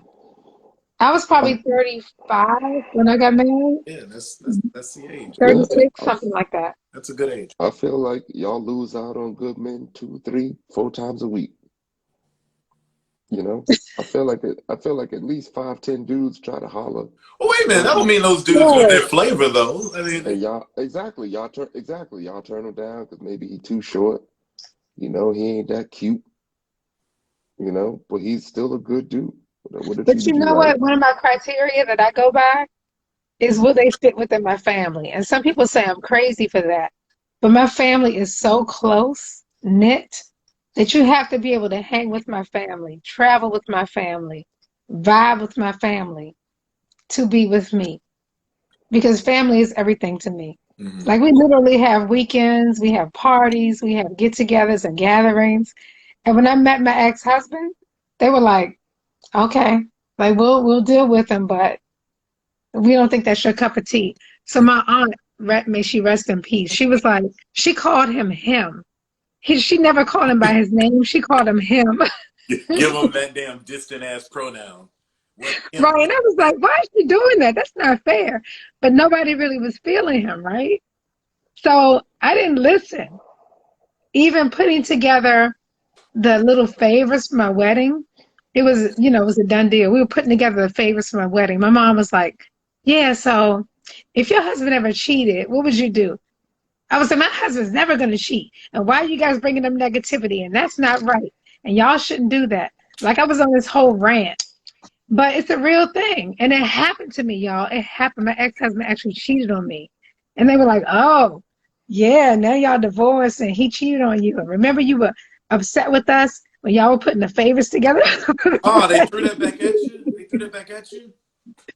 Oh, that's not cool, bro. That's my family, Shawn. That's my family. But my point is, you never know when that shit's going to happen to you. And you never know people. So you really have to take people for who they are, as they are.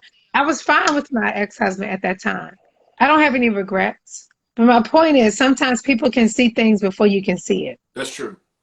And my family was like, we don't know if he's the one for you, but we're going to go with it. You in love, we're going to go with it. Do your thing. But I do what makes me happy, just like anybody else. I do what makes me happy.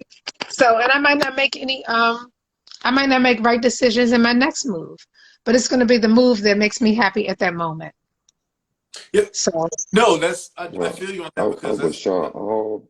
What's that? I said I wish y'all all nothing but happiness and success. Ty is just over there. Yeah, obviously what y'all are doing is working to perfection. I'm just messing with y'all. Well, I know. What I would say to correlate to what you just said is that there's also the I need to move in a way that makes me happy. And I'm thinking about my career. Things have finally gotten traction. I restarted my life 8-9 years ago when I quit Geico as a corporate communicator and didn't really know, I really didn't have traction as to what I wanted to do. I struggled with rent. I thought I was going to move back to Georgia, a lot of shit. Now I don't have that issue and I can take it to different levels. And those different levels may mean maybe I have to move to LA. Maybe I have to move to New York. Maybe I have to go to. Why not? There's big decisions. And so when I meet women, they also need to understand the space I'm in on a career level and see how we can make that work if we engage really deeply. And, I've met a lot of women who think that they know or think that they could deal with my lifestyle. My lifestyle requires me to be out and work asymmetrical hours. Work exactly 2 days and things and do things on either a set or even as simple as speed dating in Baltimore at 9 o'clock on a Saturday. So I'm going to come in at midnight 30. I can't take you out these nights that other people are off. Well, she thought that she could deal with it, but now she's giving me guff about these things. Well, shit, this is the way I'm moving right now. And I have a door of opportunity that's open for me over the past 6 to 12 months that I think I need to run with that. So that complicates things more. So I feel like I'm running out of time when it comes to being a father and still giving my all energy-wise and also running out of time the career that I want to my liking. And those two things pull me different parts because I think about this all the time. But when does it become selfish? When does it become that you're being selfish? When does it become that? Have you heard that feedback from any women? No, that's 5 years ago. 5 years ago. For you, 5 years ago, Ty? Or are you talking about for you?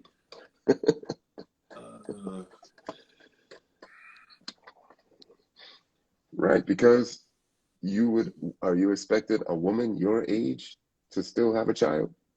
So that means you're not dating. That means you're dating a younger woman, right? No, that means I've been looking at younger women more. I can't date like I used to if I'm going to. Because you have to. Children. Yeah, Technically you have to, right? No, it's not technically, So, yes. And so why would you still entertain? You know, like it seemed like you were on the because I'm fence. also at the point where things are changing time-wise. Nothing, you Well, don't wake up and say, all right, I'm off of this. The more time seems like you passes, the got. more it's like, you know what? All right, I may just have to ditch that. During the early part of the pandemic, I did ditch that. I'm like, I don't need kids. I'm good. Let me just be with who I want to be with. Seems like you got some decisions to make, No but shit. What do you having think this conversation is about? I just said having your that cake shit. and eat it too is really good for you right now. So just live that, man. Live what? Just own it. Own it.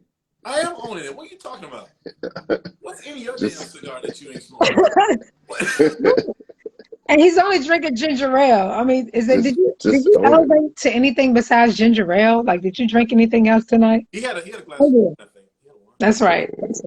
Yeah. No, I'm not owning it. Like my dating pool and my search has changed a lot. But, you know, it's sometimes not just about children either. It's like, okay, if I'm gonna be happy, I need to be with someone that I want to be, you know, my road dog, that I want to see. It's about the wife. But I also know that I hadn't reconciled the child piece. So But it I'm is about the close to children. reconciling it. Let's put it that way. I'm close to reconciling because the older I get, the more it's like, you know, that ain't gonna happen. I've already crunched the numbers. And I'm like, okay, if it Yeah. doesn't happen by X, then I'm done with it. But Sean, kids are really expensive. Like, I understand the They are. desire to have a seed, and cultivate something and be there, but it's a lot. It's complicated. Mm-hmm. No, I It's a lot. understand all that. I understand all that. Okay. I feel like much of my life has been catching up because, you know, I let tragedies like change me and take me off of my goal and make me be an idiot. So, you know, Yeah. Nan-chan Pabo-chalam Sarakuya. what's that? That's the song I was singing in Korean. Sometimes I live life like an idiot. Okay. But I really do got to go, y'all. It's getting late. I Gotta know, get up and I early know Sean for has to work, get up y'all. at 6 a.m., you said, or you have to be somewhere at 6. I had to get up at 6. Okay. I already don't Well, sleep. it's been real. I appreciate you guys having me tonight. No, Mm-hmm. thank you. Thank you for coming on the show. And No problem. I'll be seeing you at the next smoke lounge and all that. We'll catch up. Okay. Well, you guys have a great night. All right. Thanks so much. Good night, everybody. Good night. Well, that was a good show. Thank you all for coming out. That's right, Ira. I agree with you. Find a wife with similar interests so y'all can roll out. I agree with that. And I think that's where I'm leaning more towards, just in general.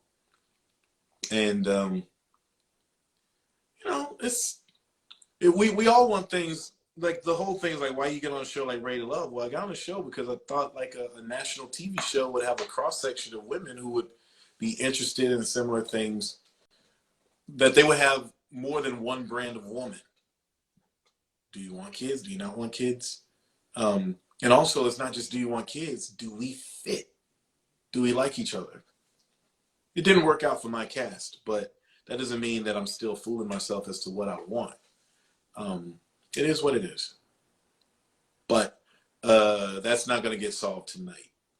But I do thank all y'all for coming out to the Shawn Show. This is Overtime, presented by BodyButterBakery.com. There's very little body butter on Body Butter Bakery, but there's other products. Kym has a whole slew of products available, and I don't know. We had a lot of good stuff to talk about tonight. We had a really good show. We had the show itself was really entertaining. I thought we learned a lot about cigar culture from Lanessa. We also learned a lot about struggling in Hollywood. Well, not really struggling, but trying to make it happen in Hollywood with Tevin and his show, the MECCA, which was picked up. I didn't know it was picked up by Quibi, which was a legit streamer. And then Quibi went out of business, and then we had the pandemic. So everything in life is about timing. And as we talk about timing, this is the week 2 years ago we shut down the world. And look at where we are now. If you survived, God bless you. If you lost people along the way, God bless you and bind up those wounds. We could have done it better. We could have handled it better, but we didn't. But we're here now.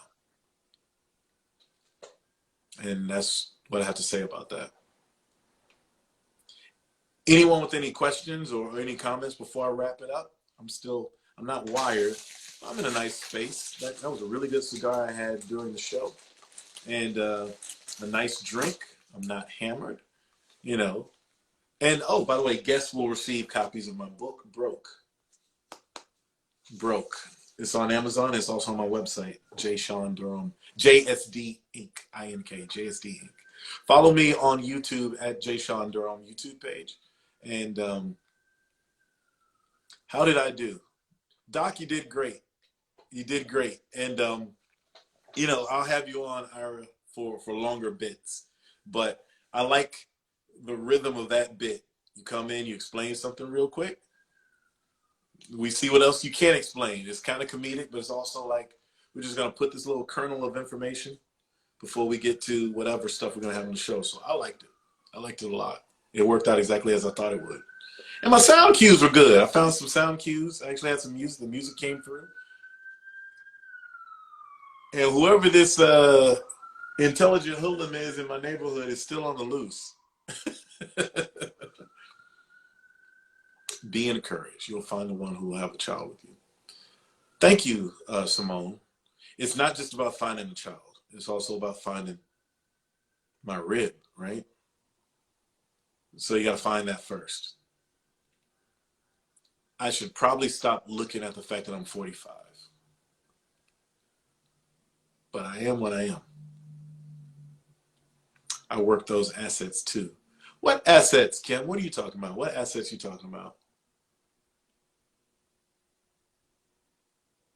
What assets you mean, Kym? Jules Simone, you're new here. Where are you from? Yes, right. Wife, not baby mama. Anyone can have a baby mama. Anyone can have a child. I've lived my whole life not having a child. You know, being responsible, making sure I pull out, making sure I have protection and all that stuff. But it's yeah, the pics and the videos, it worked in the beginning, right? That was kind of cool. You can only do that when it's a single person. So when it's just me, I can show you guys videos like that from Tevin Scott. Now you don't hear the audio, but yeah, that works. And yeah, that was kind of cool. Thank you, Keish. New Jersey. Hey, Jersey. What's up? Yeah. So next week's show, I'm not sure. There's mention that Tasia might show up because she has a new fascinating venture. Bitch, she smells good, or bitch, you smell good. That's the name of it. And it's really fun what she does. So we're gonna see if we bring her on next week. If not, I might do the comedy show again. If you guys have some brackets, send me your bracket. We might put together a bracket challenge. I'm going to invite some people who were on the show earlier and over the past 7 episodes we've done, and see if they want to put together a bracket challenge. If not, don't worry about it. But if you do it and you win, I'll put together a package for you. Okay? Keish, where are you from? Love, Keish. Got some new people on here. But that was fun. Are any of y'all cigar smokers? Well, I'll give you till 12:20. I feel like talking till 12:20. No filter tonight. I didn't use a filter before, but no filter. I feel like I look pretty good right here. Maybe because it's one of my favorite shirts. That's Jack Johnson, right away, by the way. Cali. Ooh, Cali love. So I might be out there in California. I didn't tell Tevin that, but I'm going to catch up with him and maybe check out a show with Tevin sometime soon. So that'd be cool.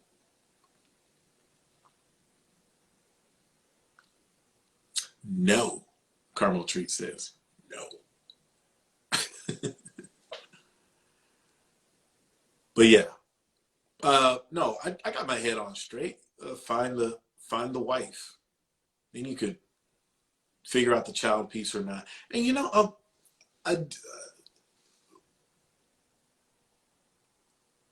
I'm closer than what some people are thinking when it comes to these things I want, or how to go about getting these things I want, right? And I'm open and honest. You know, some people may consider me bullshitter or wishy-washy, but anytime you ask me a question, I answer the question. It's easy for other people to talk when they're in different situations. They reconcile their situations long ago. Like, even my boy Ty. Ty has like a teenage daughter or something.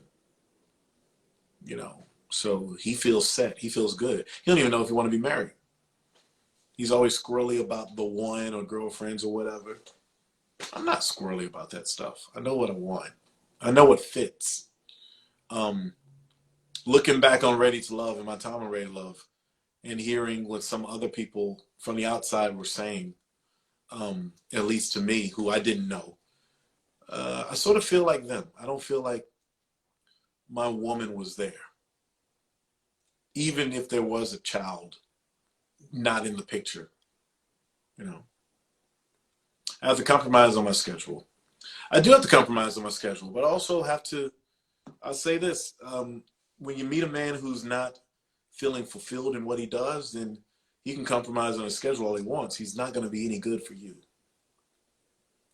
And that's a true thing. So I always feel like I need to have the security of my career and make that be on solid footing and get that piece absolutely right. Then I could compromise all day long, because I believe in a man being a provider. If a woman, even if she has 6-figure, 7-figure jobs or whatever, if she decides to do nothing, who's it on to take care of the world, to take care of our world? It's on the man. And I believe in that. What if your soulmate is in LA waiting on someone real to show up at a fake city? I don't know. She need to leave LA. Hey, Elin the Leo, how are you? Kym with these deep probing questions. Deep probing questions. Just until the baby is 2. Really? I don't know. I've heard some women say something different, Caramel Treats. Right.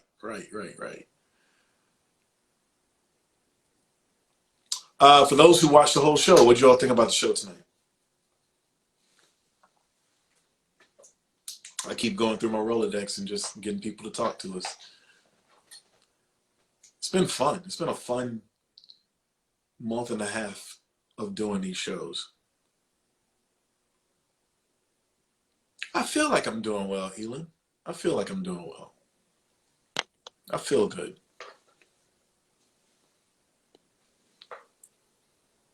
I feel good. I feel healthy. I feel I'm not sad. I'm just, you know, I'm in a meditative, contemplative part of my life.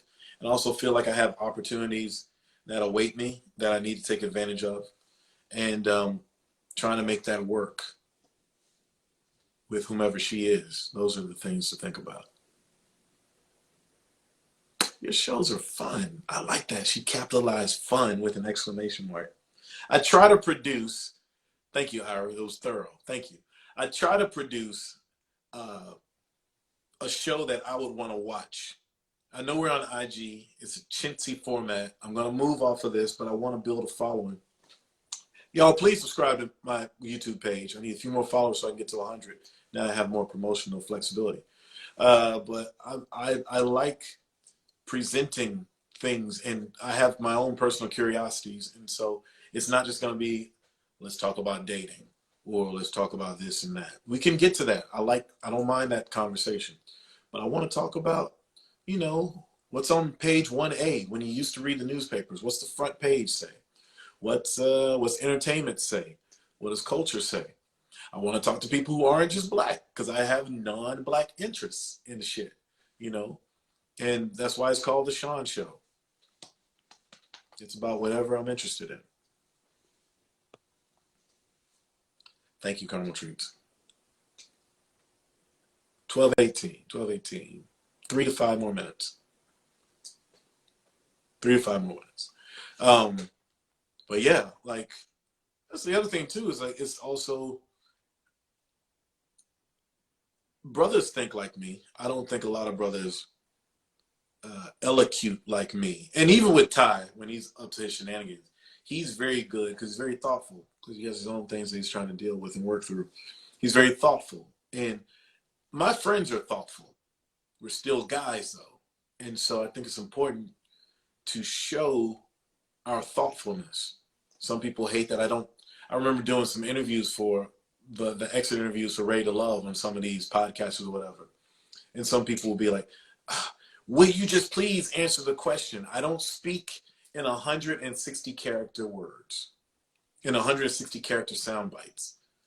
That's for you simple people who just beat up or jump on people on Twitter. Life is a gray situation.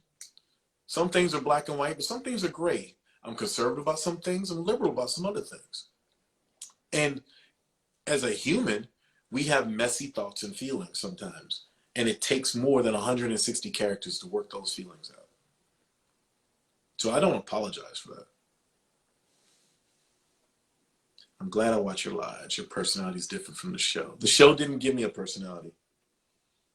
The show was, I think the show, this is my personal opinion. Well, all opinions are personal, right? But I think the show was rather disappointed. They gave me a platform to come into the middle of the show. I could have really made some hay out of it and been like a superstar or whatever. But I didn't do what they hoped I would do. And that's like be up in every woman's face, maybe tell some, not necessarily lies, but say some things that would be considered playerish. And I wasn't going to represent the Durham name, my mother, my late father, my family, myself that way. Going to be me. And a lot of me was on that cutting room floor. But it's okay. I've met some of you because of it, and I thank you for finding me.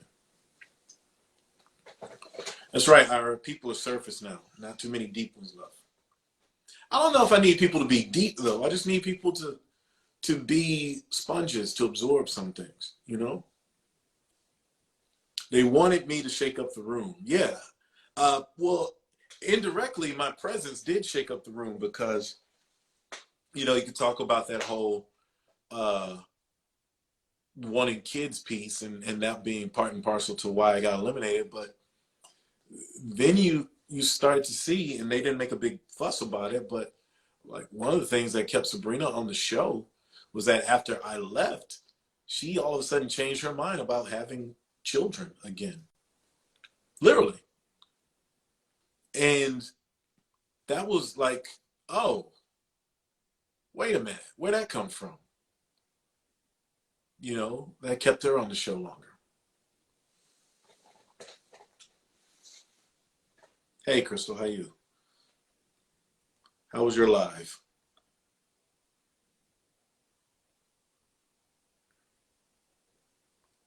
Yes, that's right, Carmel. That's right.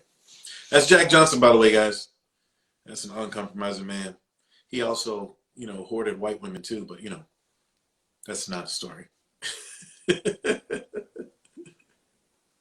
Amazing. That's good. Your live was amazing. That's cool. We had an amazing live too. It was nice and cool. The cigar really hit me. It was really good. I have to see it later. I can do that. They don't want a real father. They want a baby daddy. Maybe. Let's see, I'm not wanting a baby mama. I could easily get a baby mama. I could easily impregnate some chick. But, you know, it's not how I was raised. I'm not trying to do that. You know, things are changing. My mentality's changing. We'll see what happens. I'm not lost. I'm a handsome guy. I got some things going for me. I'm upwardly mobile. All right, Crystal, I'll get you in. We'll talk for a quick second.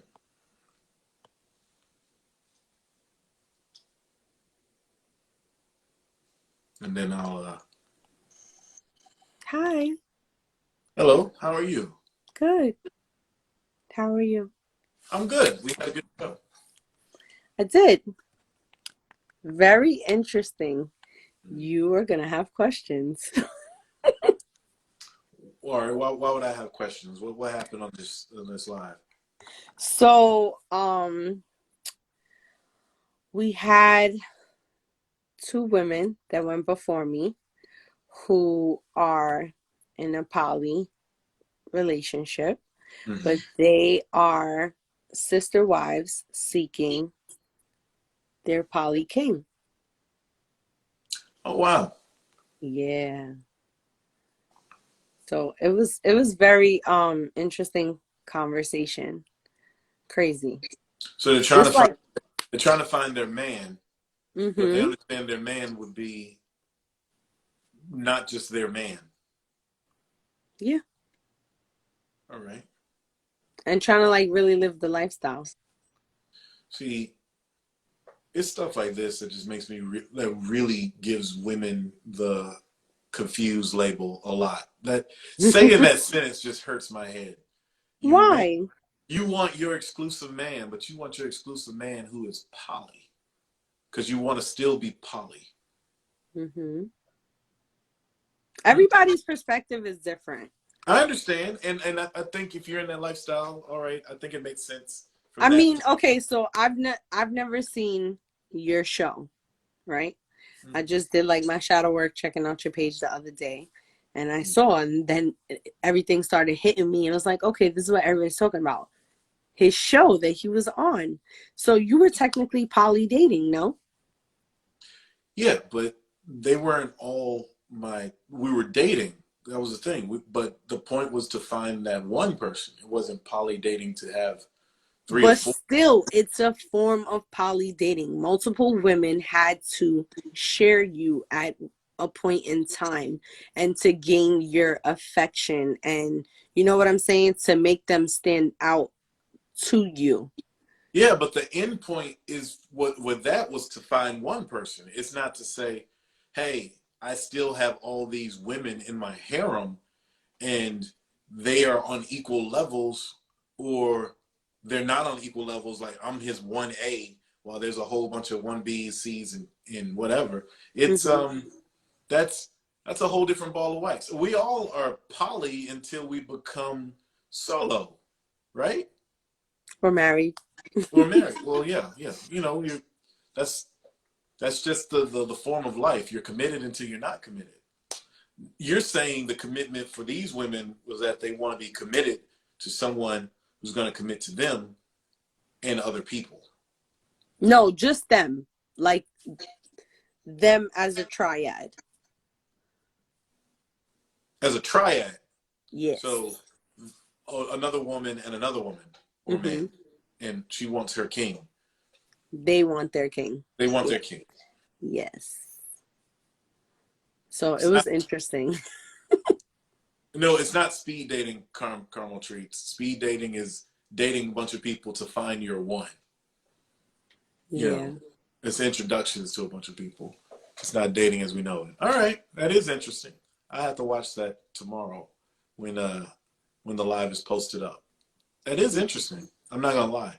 And I know some people. And they're so like when you hear them speak, like you would be like, wow. You know what I'm saying? Because they know what they want. They're so intellectual. They're beautiful.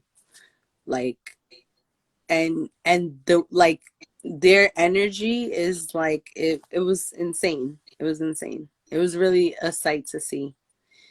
Especially like 2 Black women, you know what I'm saying? Like really like get along and know each other's qualities of each other and what each other likes and looks for in a man. So it was good. I like the fact that I went last. I did. You went last. Yeah. What did you have to say?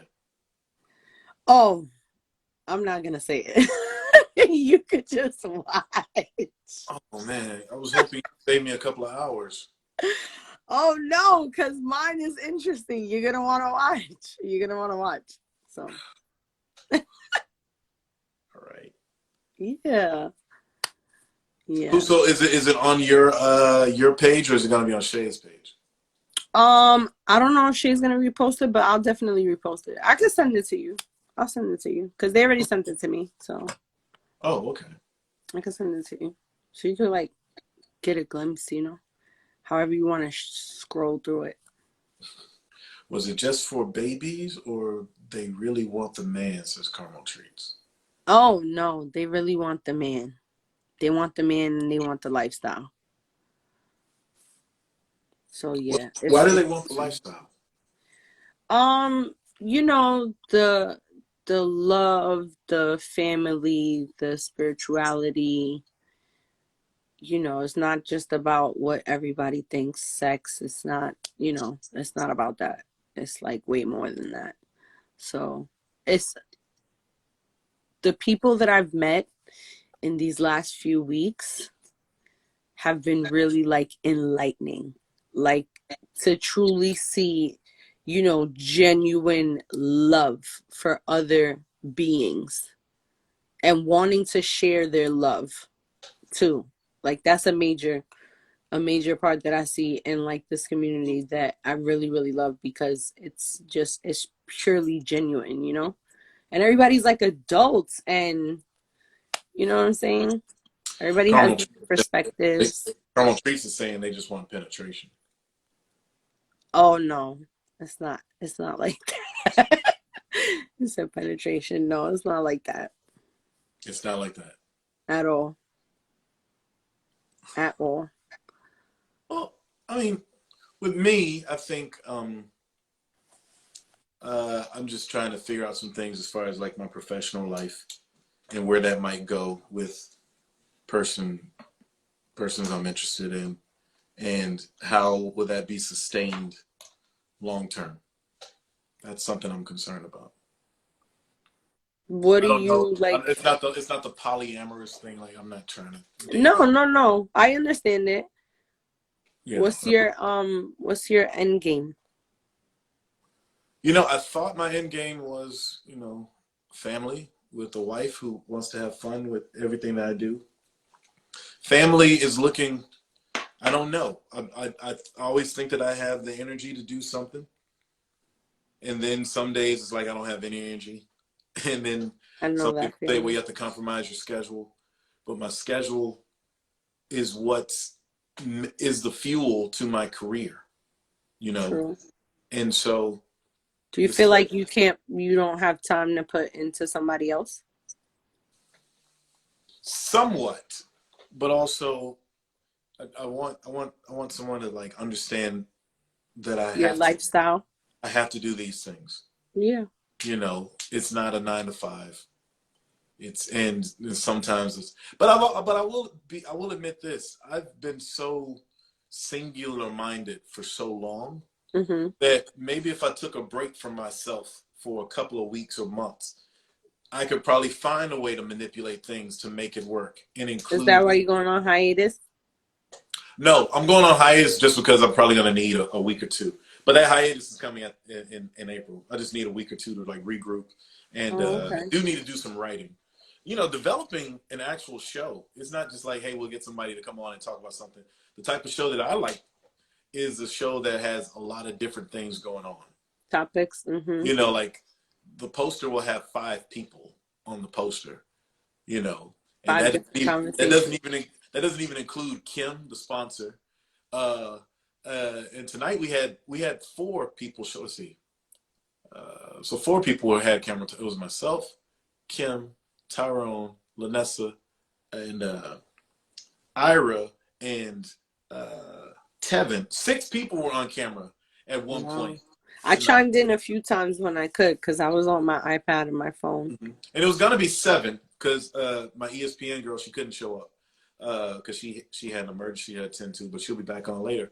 But it's just a matter of like, all right, I'm trying for me to produce this show the way I want, and I want to take it to different levels because I like doing it.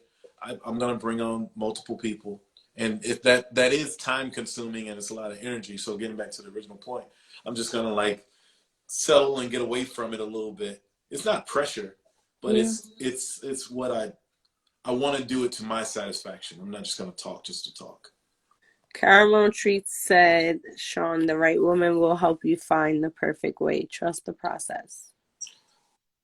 I believe so. So. You just gotta find somebody that understands you and your lifestyle. That's where compatibility comes in. I believe so. You'll figure it out.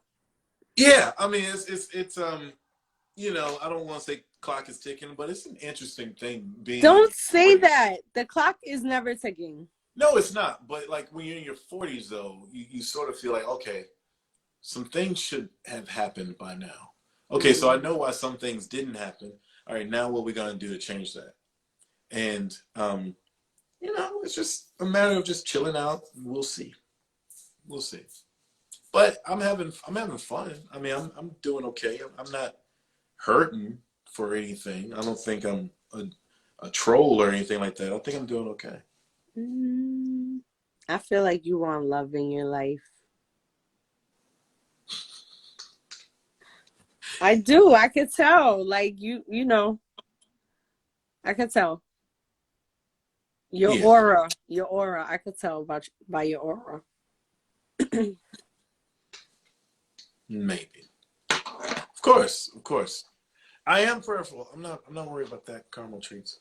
But no, I feel good. I just think well, here's what it is. It's like, all right, there's some things waiting for me, and how do I receive them, or when will I receive them? That's sort of my feeling about these things. So I'm not sweating it.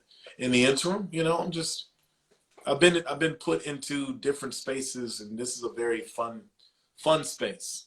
It's a different space. You know, I never had this many eyeballs of people like concerned. You know, and not only are they concerned, they always like, they tell you like, well, I think this, and I think you could do blah blah blah. All right, thanks, but off you go. Yeah, I mean, you know, everybody's entitled to their own opinion, and you could choose to do what you want to do with it. Yeah. DC is in the building. What's up, Haitians and Nation? Is that what it is? Haitian sensation. It's sensation. Haitian sensation. I'm terrible at reading these tonight. He was in a chat the other night. We stood up till like 4 in the morning. Oh, that cannot happen tonight. I got it. Yeah. I'm not doing that either. I lost a lot of sleep. Right. Well, I'm going to let you go, and then I'm going to wrap up with this live, and then I'm going to call it a night. All right. Sounds good. It was good talking to you again. Good talking to you too, Chris. Good night, everybody. I'll let you know what I think. I'll let you know what I think of it. Yes. Sounds good. All right. Bye. Au revoir.